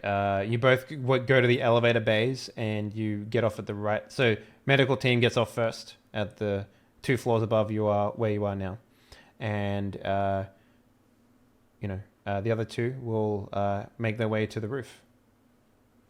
So the roof is basically it's not like an elevator that goes right to the roof. You go to like the top floor and then you'll have to climb like three floors worth of stairs to get to the roof. Okay, let's start with the medical team. You guys go to the medical bay, and what do you look like? Do you look like Shadowrunners? Are you wearing your armor? Right now, I think Because yes, Eddie, because- you have a very large amount of armor, and you are actually wearing like proper armor right now. If you want to have armor, you have to be wearing armor essentially. And Giga, you have very little armor, but yes, you would still need to be wearing it. Yeah, I will probably be wearing it because it's like D-Day, D-time. Mhm. We have to be ready. All right, so what's the plan? Whatever. There is a front desk. There's a couple of nurses behind it. We just going through until they say something. Even Do you have even better, maybe. Who are you guys Maybe- looking for? They will stop you if you try and go past. Maybe we like use her like pass card to say like it's urgent business of the head researcher, and just like try to move along with that. Well, if you do that, they'll say that you're not Jessica, so you can't use her card. It's part of the Nah. rules of the place. Okay. What do my drones have any like non-lethal weapons? Actually, the moment you get anywhere near them, if they see that you're brandishing weapons, because Okay. shotguns and stuff like that, unless you say, Dave, I've got it all in a duffel bag still, and I'm just bringing it with me, they will get frightened. So what's the plan there? Give me an idea how you're carrying all your stuff. Well, like the armor, I can't fit under like a janitorial jumpsuit, as well as my weapons are in a duffel bag. Okay. I would probably agree to that. Yes, to the duffel bag. Okay. All right then. So you guys, including the drone, will be in there as well. Yeah, obviously on the top, preferably. Yeah. So you guys, she was like, "Why are you here? What's going on?" Yeah, this suit said there was like a spill somewhere. I don't know what the hell he's talking about, but may as well come take a look at it. she like looks at another nurse, and the nurse is like, and she's like, fine, go in. Just leave your ID here. And wait, give me like a moment. Like I'm a dwarf and I'm below the counter, and you can see like Heavy like looking at me, and I'm like, oh fuck, that won't work, like ever. And then they say okay, and like what the fuck, why? And I'm below the counter, like brandishing like everything that I have. Like I'm ready to shoot these stupid idiots. Like why? Why would somebody go for that? All right. So, And I would leave my ID. okay. Well, I mean, they're gonna stop you because you're not. What are you here for? You're not in janitor scrubs, so. Oh, we weren't like I thought we were working in a couple, like two of us. No. Well, I mean, you That's- don't have a janitor's outfit, and you don't have janitor's ID. My bad. I've misunderstood the situation. No worries. Okay, then I will not do that, and I will just wait for him nearby. Okay, so you wait out the front. Yeah. So where are you looking, Eddie? Has So all you know is that you're looking for a person called David Chang. And I've told him how he looks like, probably. Sure. He looks like. yeah, I'll be looking for a patient fitting that description. Okay. Well, you you walk around as much as you're allowed to without raising suspicion. All of the public beds, no one really matches the description that you have, and plus you know that he has like head damage, right? So even the people, like, you're looking at names of beds and stuff like that, and nothing comes up. I look for an orderly. Okay. Yeah, you find one. Yeah. What's up? Is there a jerk off here by the name of was it Mike Chang or something? David Chang. David Chang. He like looks at you suspicious, like, yeah, what's it to you? He's my brother-in-law. He like looks at you and he's like, sure, buddy. What race are you? I am a human. Okay, but what race of human are you? Are you Caucasian, African, Asian? I'll go with Caucasian. Okay. Yeah, he's like, sure you are. Do you have any How do you- ID? Yeah, they told me to leave it at the front desk. Ugh. They're always doing that shit. All right. Come with me then, and he'll bring you to like a room. There's two guards out the front with little SMGs. And it's like, this guy's apparently family, and he's just like, and then one of the guards is like, where's your ID? And he's like, oh, he left it at the front desk with the nurses. And he's like, oh, fine. He like radios in, is like, yeah, nurse station. This is guard Ramirez. And he's just like, yeah, what's up? It's like, we've got a family member for Mr. Chang here. What did you say your name was? I didn't. What is your name? Samson Riggs. Samson Riggs, apparently. Do you have his ID there? It's like, yeah. It's like, is he registered family member for Mr. Chang? And she's like, oh, one moment, I'll check the system. And you hear like typing. And then Hey, while this is going on, Yeah. I'm gonna trigger. you're gonna, Yeah. what does that mean? You're gonna shoot him? I'm gonna set off the incognito. Set off the smoke bombs. Okay, so you stick your hands in your pockets, find the little trigger, and boop, and smoke starts coming out slowly. At first, it's pretty. Like, did you set any up in the medical bay? Yeah. He probably didn't have access to walk around the medical base and stuff up, so I would say that it's probably coming out of the vents then. All right. And you trigger it, and smoke slowly starts coming out, and and she's like, "It doesn't seem like. Hold up, something weird's happening to the smoke, to the vents. Smoke's coming out of it." And he's one of the guards looks up. He's like, "Oh fuck!" And then he's like, one moment, and he like changes stations. Like, base station, come in. This is Ramirez on medical. And he's like, yeah, go ahead, Ramirez. And he's like, yeah, we've got smoke coming out of the ventilation shafts here. Perhaps you should send another team to come check it out. And he's like, yeah, we've got smoke happening all over the building, actually. Reports of it multiple. We're going to... Maybe you should send someone from your team to go investigate. He's like, yeah, roger that. And he's like, so he sort of nods at the other guy, and he just sort of like jogs off a bit. And he's like, so you're going to have to go to the lobby. We have an emergency right now. Hey, damn it. I was hoping to talk to my brother-in-law. You'll have to wait until after the emergency is being cleared, so. I have a different proposal. And I hit him. You just clock him as hard as you can. All right. Sure. Are you going to punch him? What have you got weapon-wise? I have an axe and an assault rifle. Neither one are equipped. Okay. Well, you can spend the time to, like, equip the axe if you would like. Yeah, sure. Okay. I will equip a said axe.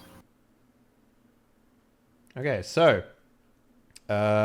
this will be your attack. Go ahead and roll close combat for me, please. I'll give you a +2 for taking him unawares, so you'll be rolling 10 die total. So just click close combat, the roller next to it, and then click the modifier. Just put 2 in there. Don't put a plus or nothing. Just put 2, and yeah, that'll roll it properly. And where am I looking for that? Under skills, it's close combat. Alright. Close combat, there it is. And just add a 2 in the modifier, and you should be good to go. Can I put any edge on this? Yes, you can. If you roll edge, you'll have to roll it out manually. So you'll be rolling 11d6 greater than 4. How much edge do you have left? I have 2 currently. So you haven't used any? Cool. And I'll have... Well, I mean, I used one earlier. I started with 3. Oh, yes, that's right. You're the human. Yeah. Okay, so go ahead and roll that for me, please. So that is 11d6 greater than 4. 11d6 greater than 4. Okay, 3 successes. So this guy will roll his defense. All right, yeah. You sink the axe into his side, but it like clangs off of his armor, and he takes 0 damage because it like grazed against the back wall. And upon seeing that, he will lift his sorry, he has a pistol rather than an SMG. They don't have pistols in here, so he will go ahead and try and shoot you, I guess. Actually, no, that was a surprise round. We'll give you another attack. So go ahead and make that same roll again. Just close combat with a plus. Just close combat this time. So just roll it without any bonuses or nothing.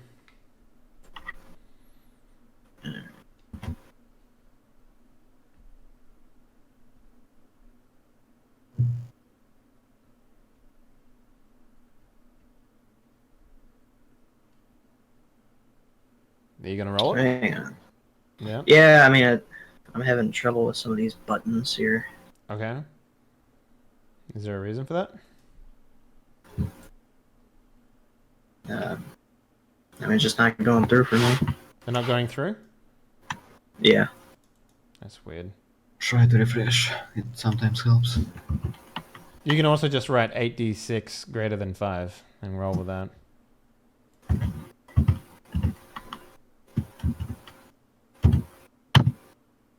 Right, wow. 2 successes. Alright, cool. 5 once. Alright, he'll roll defenses. Alright, cool.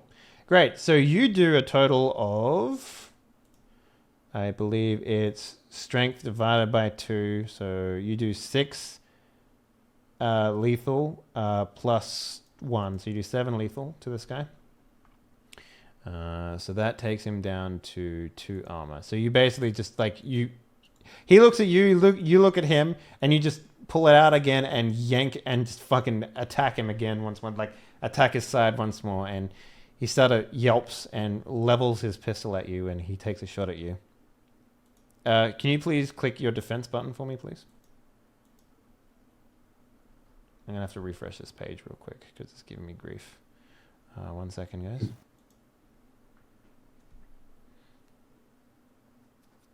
guys. Yeah, so go ahead and roll your defense for me, please. Right.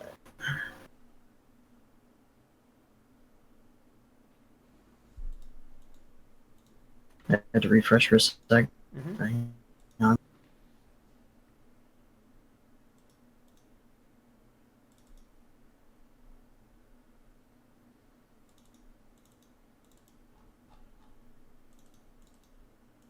Okay, go ahead and roll your defense. It's up the top of the sheet. Top right.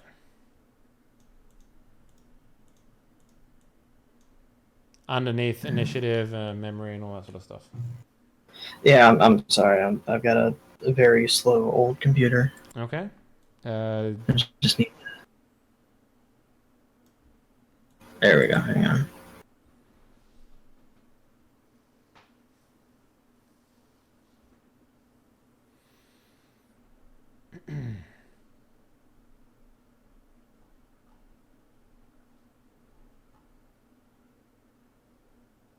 Okay, did you roll? I don't see I it. think so. No? Okay, roll for me just 76 greater than 5. Let's do it that way, since it's not working for you for some reason.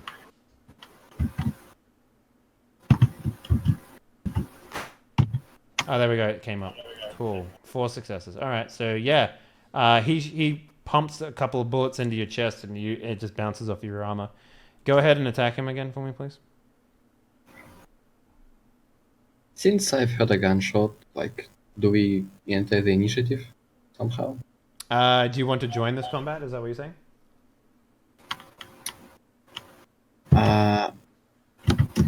You can Seems just like act, everything. you can Yeah. just act now, so you can come into the initiative order after the guard. I want to threaten the girls at the reception to tell me the location of the patient. They're evacuating people right now. So you would have to grab one of them and start and maybe point a gun at them or something like that, in order to get them to do what you need to do. Mm-hmm. Like they're probably not even at the desk, so you could probably jump the desk and just search the patient records. If you Oh want. yeah. That's much better idea. I want to do that after this round finishes. So you spend your round doing that, and I guess Eddie, your turn. Go ahead and maybe take another wallop at these dude if you want. So just roll close combat. Yeah, I got the. Yeah, there's one there. 2 successes. 2 successes? Okay, cool. Defense then. Okay, yeah. You try and attack a new piece of armor and nothing happens. So he's going to level the pistol at you again and try and take another shot. So roll defense for me, please.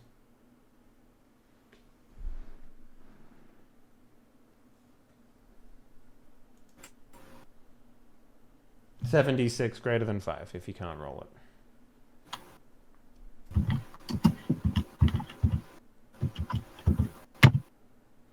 Okay, yeah. He will shoot you for 6 points. So in your armor, you remove 6 points of damage from it. So you have 12, so you now have 6. So just, remove 6 of those little check boxes there. Okay. What are you going to do there, Giga? You found the room number? I also want to know if I can turn on my drone and send it his direction while I go search for that guy. Or do I have to, can I link into him and move as 2 entities at the same time? Yeah, that shouldn't be a problem. Okay, then I open my duffel bag, I grab the Nox, the shotgun, and let my drone free. Mm-hmm. And I enter it. You basically get like the VR goggles. You just put them on your head. Yeah. Since you don't have any stuff for that, and you can see through the eyes of your drone at the same time, and you basically just have him follow you, Right now, you're not controlling him or nothing. So when you control him, that's when you don't do anything, essentially, right? Yeah, that's what I asked for. Like, I can't control him and move at the same time. Okay. No. But you can have him follow you. Like, you can give him commands, essentially. All right, so yeah, Okay, it'll take you the entire turn to get there. So you won't be able to act. Unless you want to spend a plot point to be able to get there within the turn and end to act. It's up to you. Now I think that we will need plot points further. Okay, cool. Eddie, your turn.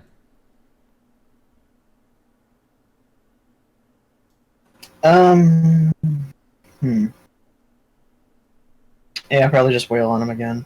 Okay, roll it up.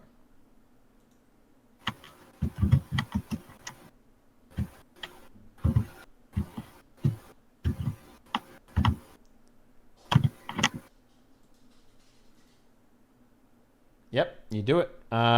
You do 7 points of 6 points of damage actually this time. So you chunk into his armor, and he takes 4 damage. How attractive are the nurses? People ask. What was that? How attractive the nurses? Yeah. To the point where you don't even know how attractive they are. Like, I'm not going to roll for every single person. That's silly. Yeah, it's fine. So yeah, you wail into this dude, and you start to see the crimson that you've so thirstfully desired for. He takes 4 points of damage, and he sort of grabs at his side. He's going to take a shot at you now. He takes a -1 for how much damage he's taken, though. So firearms with a -1. Go ahead and roll your defense for me, please. That's the 76. 76, yeah.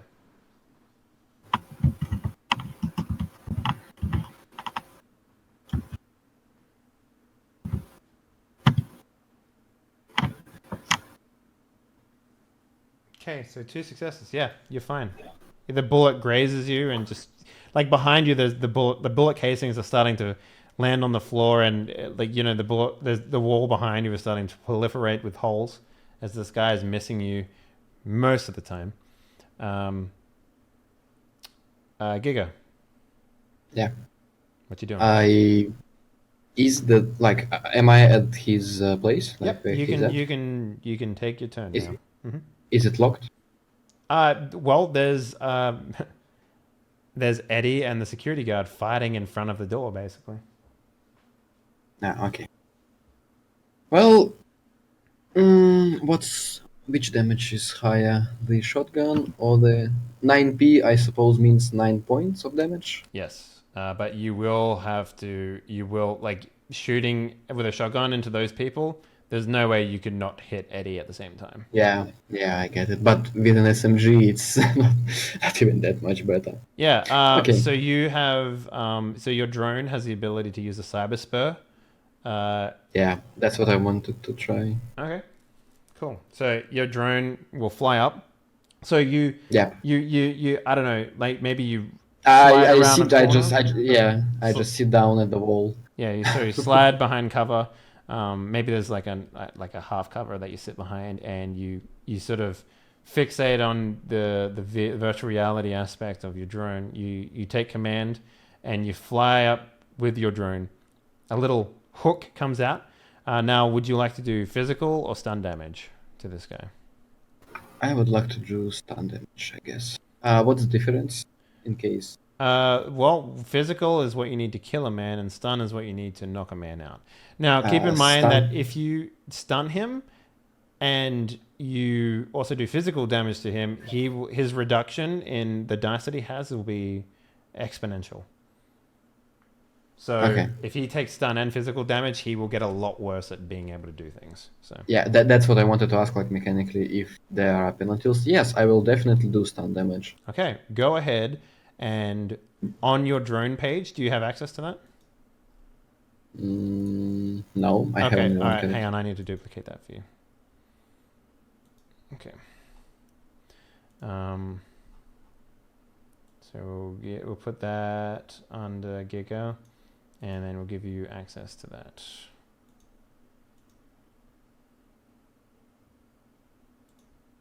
Okay. All right. So you should have access to a drone. Now? Yep, I have it now. Cool. So go ahead Uh, and basically under skills in that, just go close combat. Okay. Finally, I roll 4. something Cool. mediocre. I just realized that this sheet automatically removes dice, so that's fine. Yeah, so you do with the stun. The cyber spur comes out and like little bolts of electricity come out. It's kind of like a ball with pointed edges on it, like a cog almost. And you sort of jam it into his neck. You just fly it into his neck, and he starts to zap. So he will take 6 points of stun damage. That's fucking insane. This guy is going to get fucked real quickly now. So he's taking a -3 going forward, which means that he's only rolling 4 defense dice going forward. So good job on that. Now it is Eddie's turn. Eddie, how do you fucking kill this guy, I suppose? I'm gonna hit him in the neck. Yeah, you're gonna come in down. All right, go ahead and roll your attack for me, please. This is, I believe, close combat 8d6. Yeah. Sizzling. Yeah. 3 successes. 2 successes. All right, yeah. So you do 6 points of damage to him, physical. So 1, 2, 3, 4, 5, 6. That's 10 damage. You kill this man. Basically, bloodthirsty maniacs. You come up, you bring the axe down on his neck, and do you follow through, cut off his head? Like, what do you do? What I do is I do an upswing and I get the front of his neck, just cut off. Oh, you just open throat. up his throat? Yeah, okay. That's fucking nasty. Yeah, you get hit with blood. you get hit with arterial spray. The front of you is now coated with a line of fresh crimson from your basically from your lower chest upward across your face. Good job. The guard is now dead. However, you probably have alerted quite a lot of other guards, and that guard is probably on his way back. So you guys should probably do what you need to do and get out. You want to get the mark, Giga, or you want me to? Well, Giga is a drone right now, so... Yeah, and the drone is shouting at you at how mental you are for doing that, and Yeah. I am. Yes. I am a bit tipsy. I hear his voice and assume he's there. Oh, we didn't do the -1. Oh, well, not a big deal. Doesn't matter. Is the can we enter, or is it electronically locked or something? I mean, even if it is, you just grab the security guard's ID from his cut and body and just beep, door opens. The leg. Yep. Yeah, I go in, grab the guy, and book it. Yeah, so he's connected to a bunch of machines. He's like it's not on life support, but the machine is definitely helping him, monitoring his situation and stuff like that. His head is wrapped in bandages, and he's got a bunch of drips and stuff like that, connected to him. So you take all that shit out, take out all the plugs. The machine goes, flatlines basically because you remove his, the thing connected to his heart and stuff like that. And it goes boo, and then that sound fades out to the sound, the droning sound of the elevator rising with slow jazz music being played in the background as we rejoin Agent 69 and Jessica, who is now probably regretting letting you do the things you did to her, given how little you care for human life. Not like they care that much about me. So you kind of it's a little awkward. You can feel the air being awkward in the room with you as the elevator slowly climbs to the penthouse. And she's like, "So, what's the plan? Do we have a helicopter waiting for us or something?" Something like that. I must say, now that I realize that you're a Shadowrunner, it makes sense that you're an orc. Oh, really? Yeah, Really? You care so little for what other people do or live through that cutting off a man's hand is your first thought? Yep. You weren't that big anyway. How dare you? And he cuts off her head. I shout something mean about her favorite software system. And she's just like, I don't give a fuck about any sort of distribution platform. What? But that's the only thing that matters. No, human life above all else. Oh, please. If that is even your real name. I don't know nothing about you. Whack Humor 639 is worth more than a fucking human life. What? What are you even saying? Yeah, have you not heard about that? It's the best vacuum ever. Like, seriously, it connects to anything. I could get in if I got into one of those vacuums, I could hack the entire system here. Is that all you care about? Your ego? Well, and computers, yeah. Men are all the same, regardless of whether you're metamorphed or not. So she just Do you have crosses her radio arm, on? blows like a strand of hair out of her face. It's like, you know. Yeah. So you guys are all connected by radio and stuff like that. So if you wanted to, converse with each other, it's perfectly fine to do that. Wait. So we're still in the elevator while all that shit downstairs just happened? Yeah, pretty much. Yeah, the penthouse is very far up the place. It's a very tall building. Okay. All right. So is there a camera in the elevator? I mean, you assume so. You can't see it. It's not like a big rotating dome or something like that. Wait, I know a lot about technology. When I know whether elevators like these or how those cameras are placed. I mean, you can identify technology, but you wouldn't be able to be like, well, clearly they would have you don't know anything about corp life.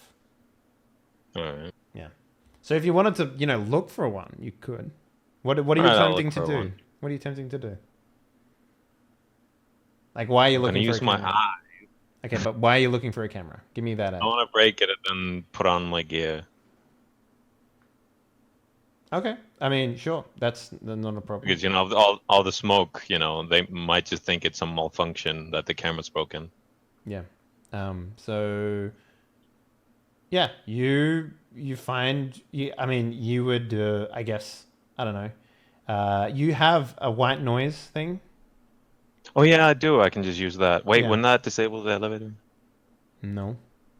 Okay, cool. Then I'll just use that then. The elevator is wholly mechanical. Yeah, I don't know anything about elevators, Ariel. Yeah, so you turn on the white noise and, maybe her phone goes on the fritz a little bit or something, and she's just like, elevators. And you just duffel bag down, zip it out, slide on your armor, and she's just like, she looks in the duffel bag and, what have you got on there? Like a shotgun and an axe or something? Yeah. She's just like, I don't know what I expected, actually. What, some roses and some more champagne, maybe? Oh, fuck you.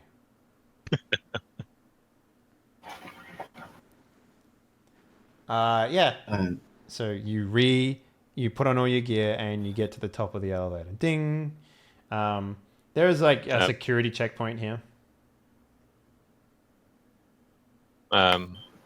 Before we get up there, do I know that there's gonna be like security at the top? Fuck no. Okay. Why would you know that? Yeah. So you open the elevator door opens and Jessica starts to walk out. And there's like, it's not like high tier security because it's literally security to the roof access. So it's basically just like a metal detector, or not a metal detector, just like a station basically that has like 2 guards in there. One of them is like fairly old as well. Like an old man sort of thing. So. Yeah, and they're just like, oh, hey, Jessica. And he's like, hi, Grant. Listen, we need to get to the roof. Can you help us out? I was like, sorry, there's like an event going on. smoke's filling the lower parts of the building, so we can't let anyone come or go. Can I sneak up behind her, put my hand on her waist, and be like, "Oh, well, we would like to have a private moment, if you know what I mean." So And I would she'll at do him. like the sort of like worm out of your hand sort of move. Damn it! And she's just like,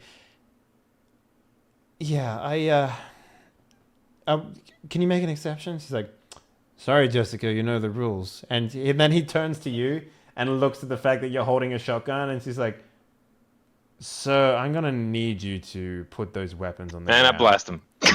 Yeah, he starts to reach for his like pistol, and he just As soon as he noticed shotgun, I just blast him. he's just like, all right, cool. So Lobo shoots an old man in the face. Yeah. Go ahead and roll on a firearms check for me, please. All right, where is that? It's under skills. You can add to impress a woman on top of that sentence. Yeah, impressive. 4. That's pretty decent.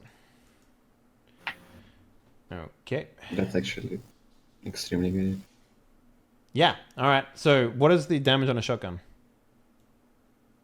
It's 9. 9. Okay.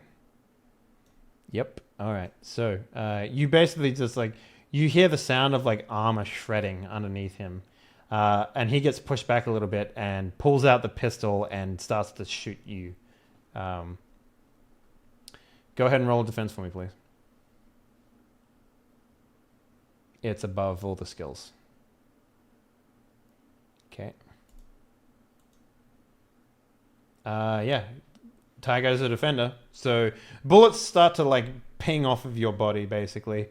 Your armor is pretty insane, right? What is your armor? 6? Not really. So it's actually like, yeah, basically like you just sort of like turn your back to it or something, and it just sort of thunks into the hard leather that you have of your overcoat. Your turn again. What would you like to do? There's another guard sort of running around the corner now too.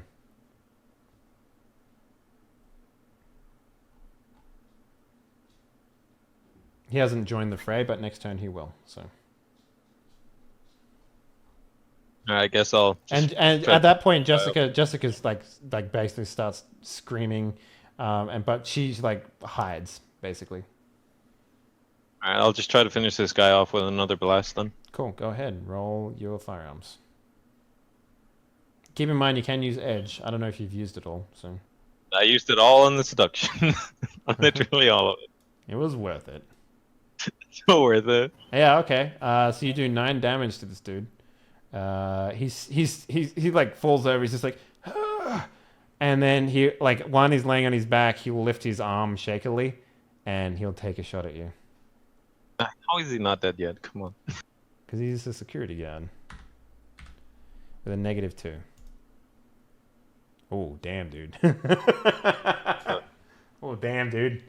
This old man used to be a Shadowrunner. You see? No. Go ahead, roll defense for me, please. 1. Okay. You will take a shitload of damage here. So you're going to take 9 damage. Your armor is what? 6? So you lose all of your armor, and you take 3 chunks of physical damage as this man shoots you like in the shoulder or something like that. And blood starts to trickle down like your arm.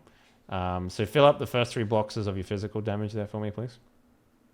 Now, this will automatically take a dice away from all of your rolls going forward. So, yeah. Let's see. Now, the other guy is going to take a turn too. The other guy. He's going to run around the corner and see what's happening, and he's going to pull out his pistol and take a shot at you as well. So roll a defense for me, please. Actually, let's see the firearms first before that happens. So 2. All right. Go ahead and roll your defense. Okay, yeah. You turn your back to him, and the bullets just miss. Or you dodge or something like that, and the bullets just miss you.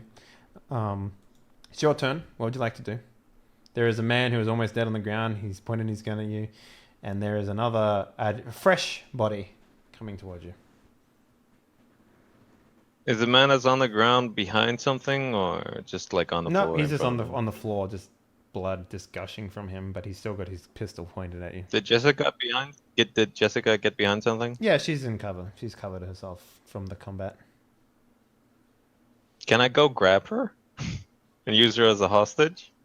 Wow, you're a piece of shit. Yes, you can. I'm gonna go do that then. She's gonna struggle against you though. I'm gonna say sorry. Yeah, that will fix anything.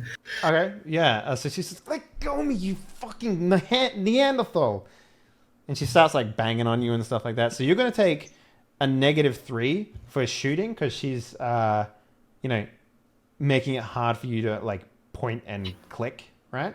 Yeah. But yes, you can use her as a physical body, and the guards actually like. The main guard, like, he keeps his gun trained on you, but the other guy, he just sort of like leans back, puts the gun on the ground, and lets it slide out of his fingers. The one that was bleeding out. He's still alive, but he's not. He's de-armed himself basically. So you've effectively like ended combat here, unless you try and take a shot at the other guards. What do you do? I tell the guy that's just fine to cuff himself and not use his radio to contact anybody. No, wait, I have that white noise thing. They won't be able to use it, right? Yeah, that's right. But Okay. also your teammates can't contact you while this is happening too.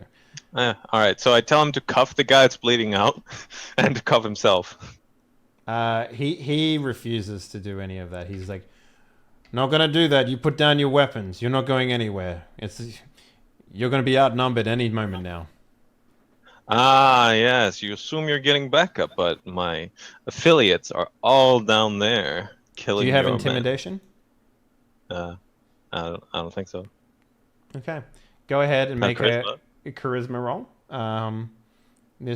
Since he's a security guard, this will be a. I wouldn't say very hard. I'm gonna say the one underneath it. I don't know what it's called. Give me a second here. I'll pull it up. Okay. Wait, where is that page? Oh. Okay, there it is. Cool. Let's say this is going to be a hard dice, so it's going to be 10 dice to convince him to do what How you many say. dice do I get? You get your 5 charisma. Unless you have something in your qualities that lets you do this. Okay. You can also use... Oh, you don't have any edge, so... Wait, how pretty is the guy?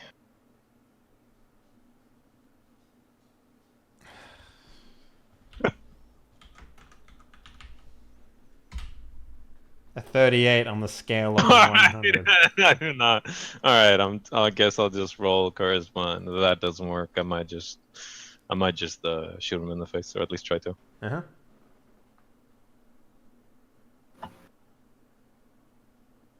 Since I have 5 charisma, it's 5 dice, right? 5 dice, yeah. 5d, yeah, so 5d6 greater than 5.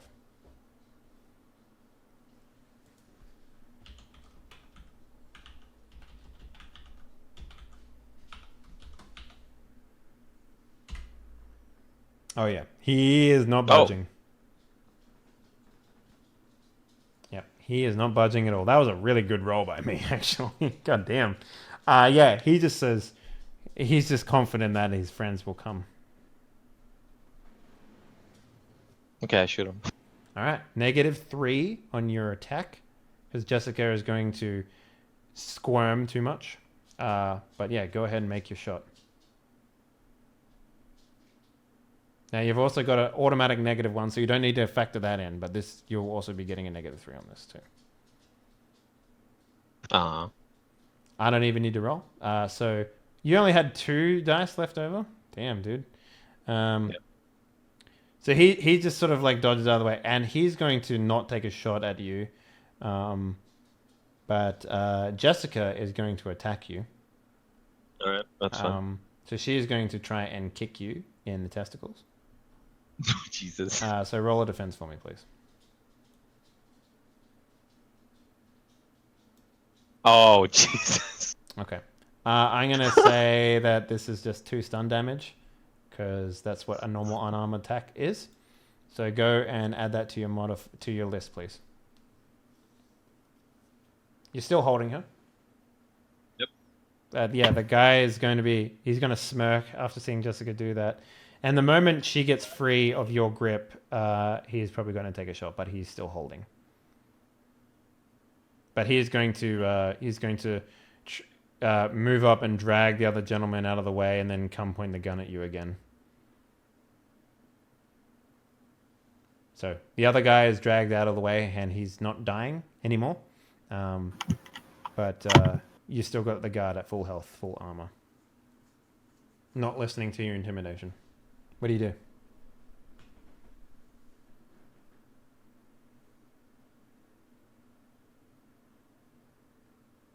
I mean, I guess it could just like. Well, you're getting a -3 from holding Jessica, so you could drop her and then take a shot. And then it'll just go back to being combat. But you don't have any armor, and you're also taking in a -1 because of your physical damage.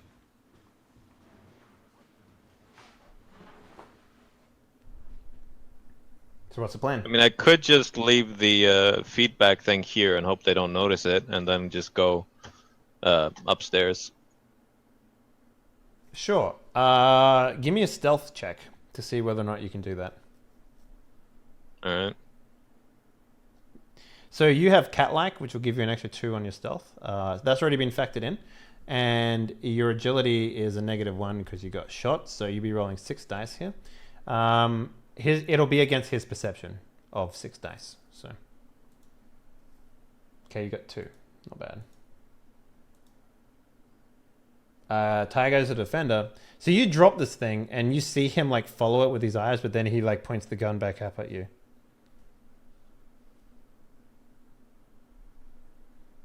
Screw it. I'll leave it to the guys to deal with them. I mean, they're injured. They'll be fine, probably. Maybe, maybe not. I have no idea. I'll just go to the roof then. Okay, so you holding Jessica, you sort of slide your way down the hallway. Yeah.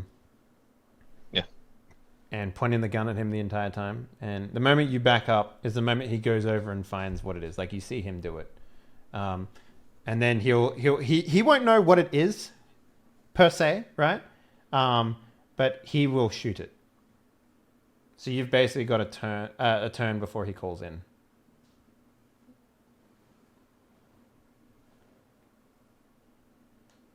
Okay. So you make it up to the roof, and Jessica's just going to be like, "You fucking... God damn it. I'm not paying you for this."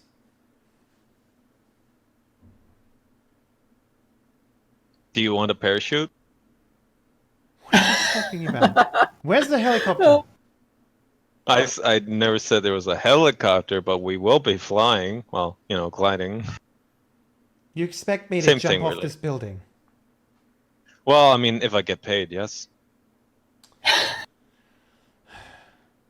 And we cut back to our other 2 team members. You guys have made it back to the elevator. You had no problems getting there. You didn't get accosted by anyone else. You've got an unconscious man draped over your shoulder. Like fireman carry? Like, how are you doing it, Heavy? Oh yeah, fireman carry, totally. Yeah. Yep, okay. And, I don't know, you're just going up an elevator. There's sweet jazz in the background. I love big man smokes. Okay. Yeah. I'm actually kind of glad that elevators are still working and nobody has turned them off or something. Yeah, weird, huh? Yeah. So it's almost like security had no way of talking to each other. Weird, huh? Yep. So the elevator dings at the top, ding, and then you hear Amanda's like, code red, we have a hostage situation on the roof, and we have a guard down up the top. And he turns around and he like sees that you two are like carrying another guy, and he just like starts opening fire at you guys in the door elevator. Now you have like cover because the door like has like side bits that you can hide behind if you wanted to.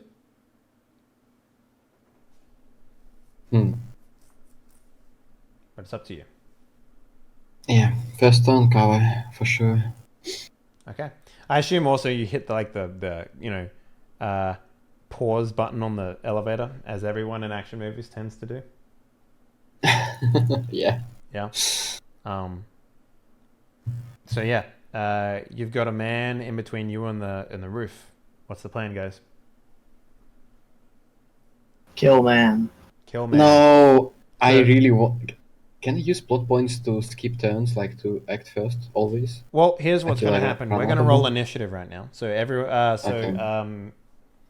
I guess Eddie and Giga, please roll initiative. Initiative is above your defense roll there, so just click that, and I'll roll one for the corp security as well. Oh wow, that's a lot of sixes. Okay. Yeah, it just adds up basically. So we need one from Eddie as well.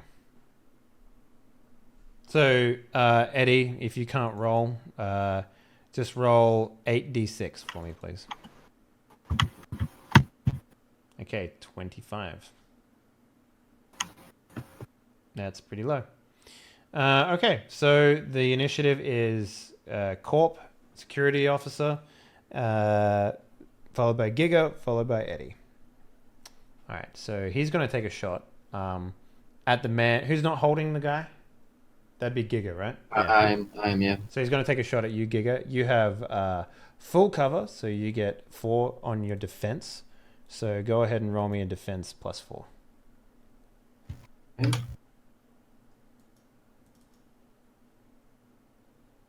Okay.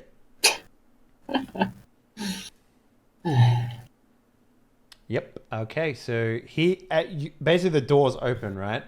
And he's just like, Yeah. "Oh shit!" And he turns around and he takes a couple shots at you. You get shot in the arm for 6 damage. So what is your? If you go to your damage track at the top there, you got 6 armor.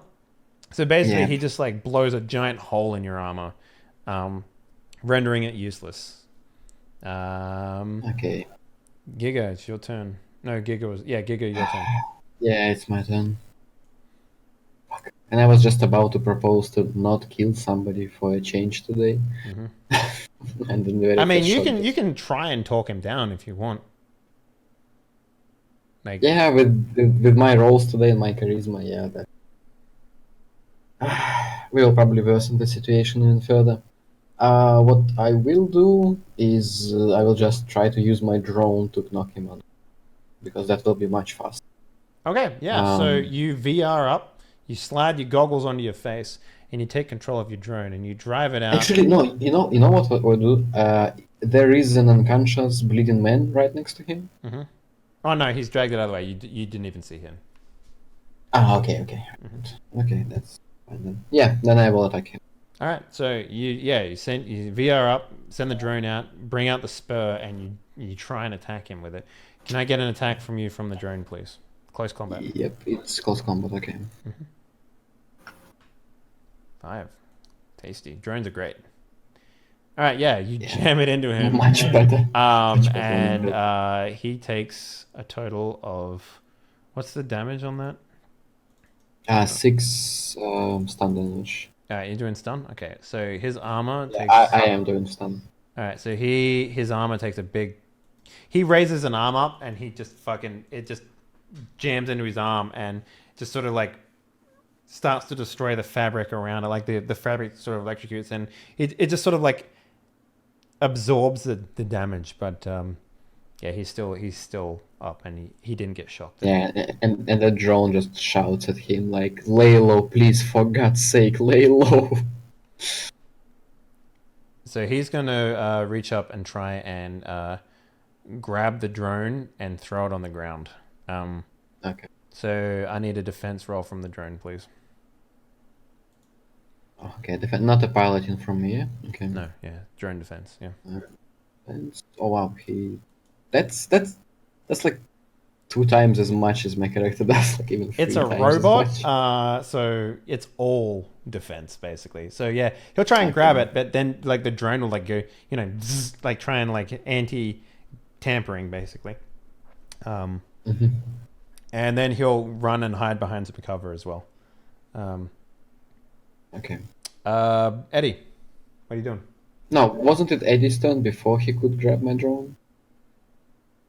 Yes, that's right. Yes. So Eddie, go ahead. Can I close the distance? Yeah, very easily. Sweet, I'm gonna do that. Okay, and do what then?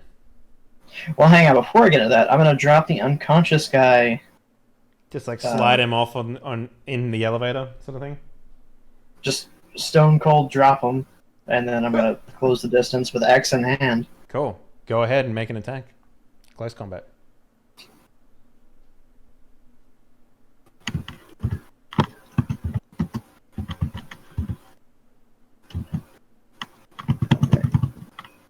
You can just press You can up, use by it. the way, if you just, Yeah. and it will make your last roll appear in the thing.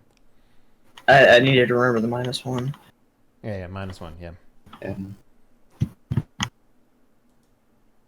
That's a good roll.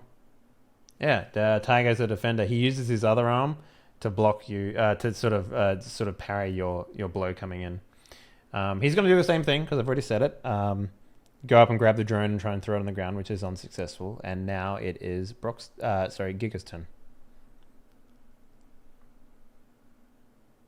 Is he like armorless, or does he still No, have some armor? I mean, you can't tell really. It just looks damaged, but Mm-hmm. Yeah. Okay. it's not like you have it's not like Fallout readout sort of thing. It doesn't have health bars or nothing.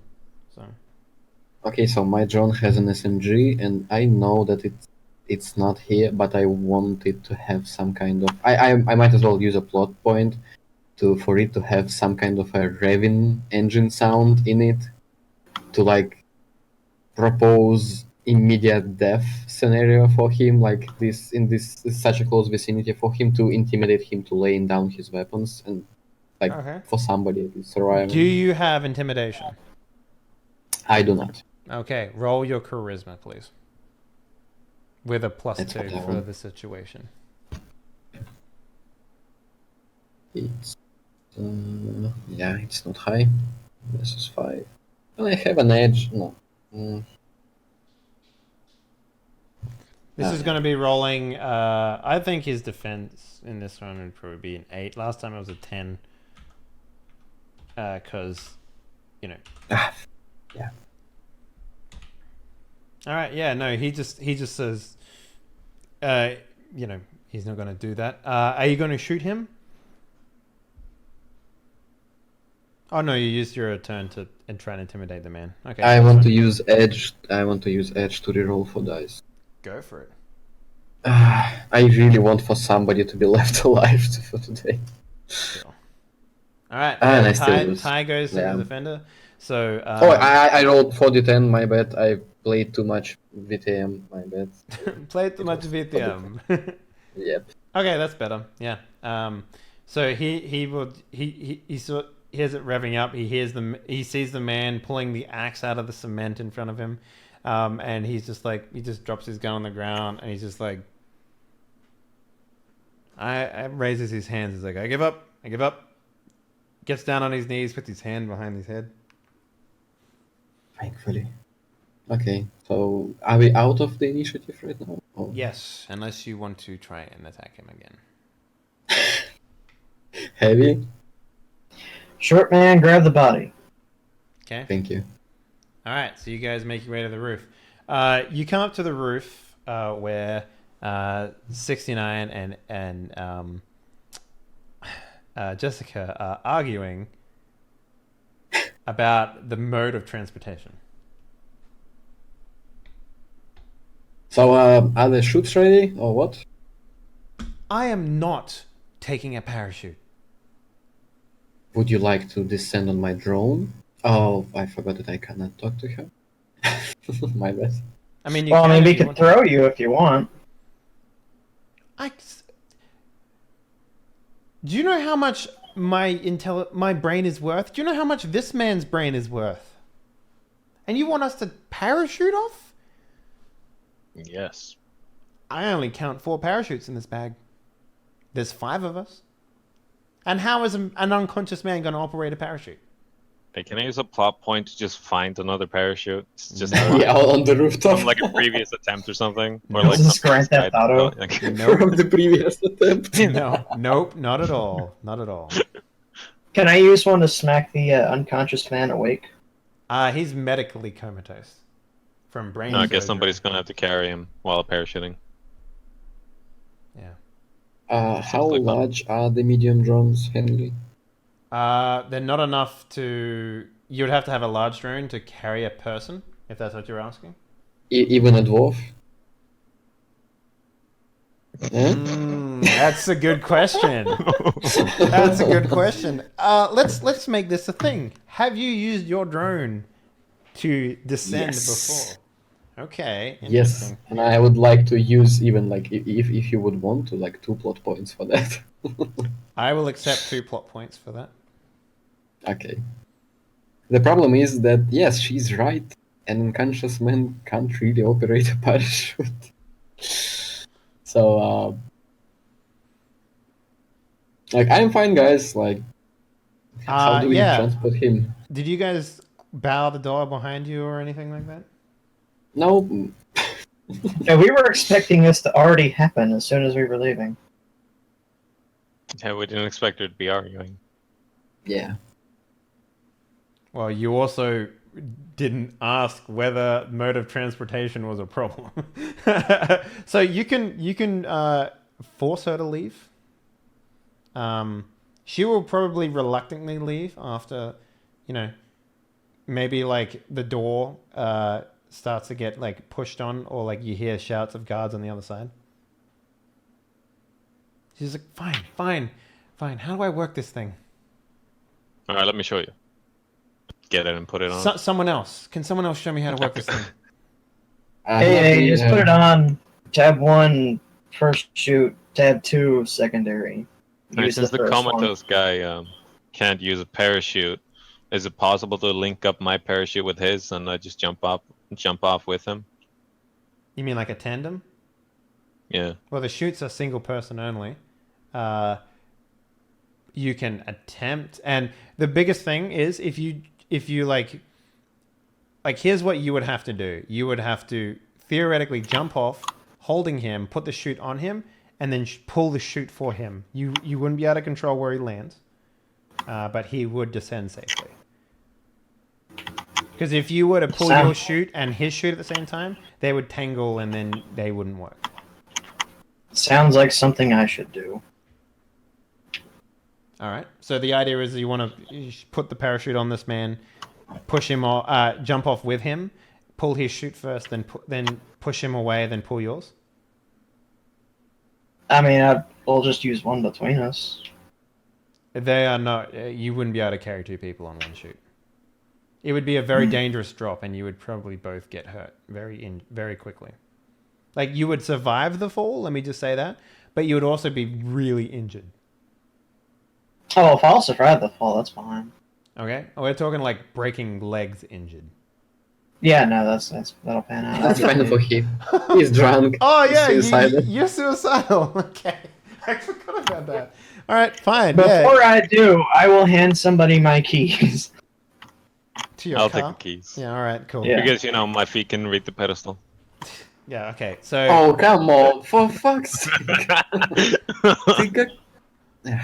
all right, so you guys all jump off. Jessica, like, who jumps first? I glide off. I guess You're just like, Like- "Whoa." Yeah, and I like sitting in a like eastern pose, like meditating on a drone and just slowly descending. For the first time ever, we see our rigger's enormous biceps because he's done this a lot, apparently. He can hold his own weight underneath a fucking drone. Like, handles descend from the drone, and it knows what's up. It's ready for you. You jump off, glide down safely. I guess to like a parking structure below where your car would be. I guess next would be Eddie and his stupid friend who are going to suicide off this building. You strap him to your chest somehow, and you don your backpack parachute, and you jump off. Let's get a strength very hard check to not break your legs. Failing this will break your legs, and you will take 6 points of physical damage. All right, Simulate your legs just being flat broken. strength. Flat strength check, yes. And this is against a very hard dice roll. So you might get lucky. That's 12d6, by the way. I'm rolling a 12d6. No. You're rolling a strength. Since you're suicidal, I will give you a plot point, and I will also give you 2d6 on top of this. So whatever your strength is, add 2d6 to it, and then roll that. Am I still taking out the -1? By this point, you're sobered up, I would say. All right. You don't stay 60. tipsy for that long, so.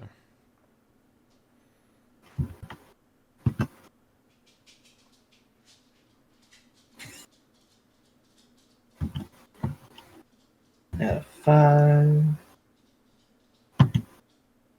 Okay. Not bad. I hope to God I fail. Yep, you do. You land on the ground Yes. with a sickening crunch as your knees are shattered from the force of you falling using 2 people on 1 parachute. You don't shatter, but you break your femur of one of your legs, and the bone protrudes out of the skin. Good job. Take 6 points of physical. So every roll going forward will leave you at -2 by default. But you made it down alive, and your companion is blissfully unaware that he will be bruised all over his body as well as his brain. Nice. So now there's just Jessica and 69 up the top, and she's looking very hesitantly to jump off this building. All right, come on. Do you want to get shot? I also don't want to fall to my death. Oh, you'll be fine. I've done this plenty of time. I haven't. I'm the one with the fucking parachute. Just walk off and you'll be fine. Willingly walk off a building. Are you joking Yes. right now? Why don't Come you jump on, first and I'll that's see how you do it? Can I like use You've a radio seen to 2 say- people already get off. No, I want to see you do it. Ah, yes, and for you just go back there with your buddies. So, yeah, no. But I don't see you get off, and it's mission failed. The door gets kicked open at that point. Okay, let's go, and I throw her off. He just grabs her. Ah! All right. But she didn't put on the parachute. Nah, she has it on. She's just not jumping off. Let's see whether or not she makes it. This will be a willpower check for her to pull the thing. Because she's got to go. She's got to be brave. She's got to do it. Yeah. So let's see. Let's just use this template. That's a good one. All right. Yeah, that's about right. So this will be her check. So she's going to roll 4d6 greater than 5. Okay, Oh, one wow. success. And the difficulty will be average. 8 dice. Where is it? Average is 8 dice. Yes. I can't imagine us doing all of that and then our She just employer fucking just dies. splattering across the asphalt. Yeah. Oh fuck. So she pulls. All right, I'm gonna also do D100 here. And the way this works is anything above 50 she pulls too early, sailing off somewhere. Anything under 50 she pulls too late, injuring herself. So let's see how this goes. Yeah, she pulls it too late. Now she's going to roll a strength check. What did I say? What was the strength check before? It was D6. Okay, 12d6. Okay, so she's going to roll 3d6 greater than 5. Okay, yeah, she lands on the ground and she breaks both of her legs, and she's screaming and wailing in pain. Lobo, Can I? real quickly, let's just get Lobo jumping off. How do you jump off? Fine, there, 69. I'll jump off and shoot towards the door just to make sure I don't get shot while jumping off. Yeah, sure. You send some covering fire back at the door, sending the security guards back down the hallway where they came for at least a little moment of time, and you jump off. and you sail down perfectly fine. Can I talk to her now since she's no longer as beautiful as she were before? I mean, even with her legs broken and her crying, she's probably still the most attractive woman you've ever seen. Fuck. Okay. Can I spend some? She was a 95 out of 100. That is damn near perfect, son. That's 5 points off perfect. So she just bleeds like blue blood or something?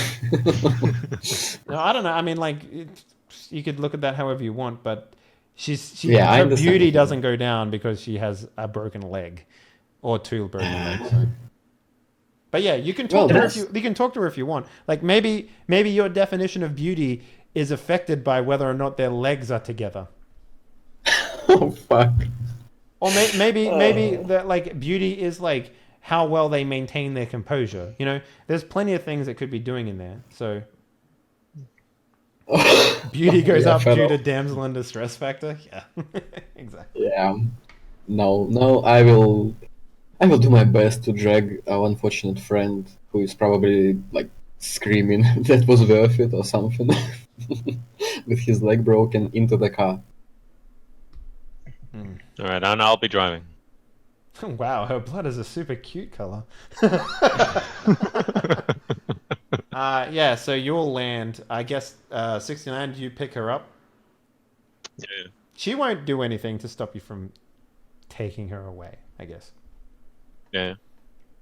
All right. Well, mission successful for the most part. Not Successful. Well done. Well done. Yeah, we get a quick little montage of you guys driving her to the drop-off point. You know, she's still in immense pain, and you know the Mr. Johnson who was there, just like, what the fuck did you do? You like you hand like an unconscious Chinese man and a screaming like woman over to this guy. No. And she's untended, like she's still bleeding probably and everything. Yeah. Oh no, you probably would have attended to her a little bit, but like you know, so she doesn't Oh yeah, I have a die. medikit. Yeah. Nah, I would have attended to myself because I got shot. Yeah, No, wait, I'm driving. I can't do shit. Yeah. And yeah, that's pretty much how it all goes. You guys successfully drop it off. She like as you're getting paid, she like bloody hand grabs Mr. Johnson's just like half payment. You know, like screams it at him, and he's just like, she insists. So the 80,000 new yen that you were promised is 40,000 between the three of you. So I'm going to take it on me and give my cut to them. It's mostly my fault. Remember, she said that she was into Shadowrunners. I think we've changed that in the night. Easy come, easy go. yeah. And yeah, that was a successful run, boys. Congratulations. Good fucking job. Can I just say, it was really, really cool to see you guys be like, instead of sneaking in, we just get hired by the company. That was fucking... That was great. That was Lombo's idea. That was some solid fucking role playing there. And you know what? I think everything worked out for the better. You got half a sex, Lobo. I'm sorry. Oh yeah, good enough. Half a sex. And I got a whole bottle. Yeah, you got a whole somebody said in the have chat. I had some. Lobo, like, yes, she can't say no now, so like. Oh no. Dude, no. Anyways, no, guys, no. what did you think of the system? Having played it now, what are your thoughts? It wasn't that bad. Yeah, it's easy to get. Yeah.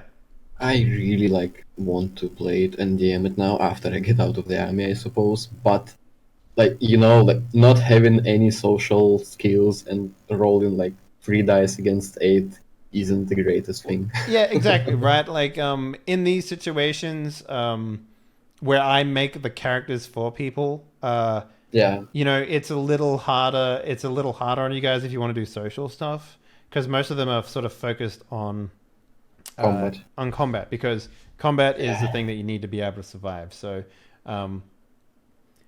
this is you guys are playing base level Shadowrunners, so you only had 5 skills to play with, and especially when it comes down to being like, I want to be the rigger. You need piloting, you need vehicle weapons, you need firearms, you need electronics and engineering, and that's 5 skills right there.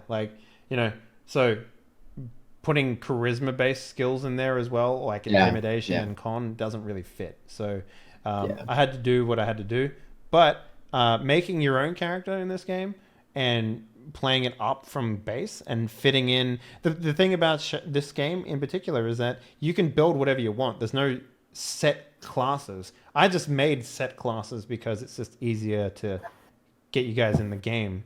But other than that, like, you know, it's a pretty standard system. So, Hey, can you make a romance class, please? it's called there's no romance class. So, Oh, come on, man. no. Come on, man. Romance class. I think you did pretty good job sort of forcing So, the romance in there. So, good job, Lobo. Yeah. Oh, thanks. Yeah, he did a good job. Give me like a second. Can we force her to reappear in the main game?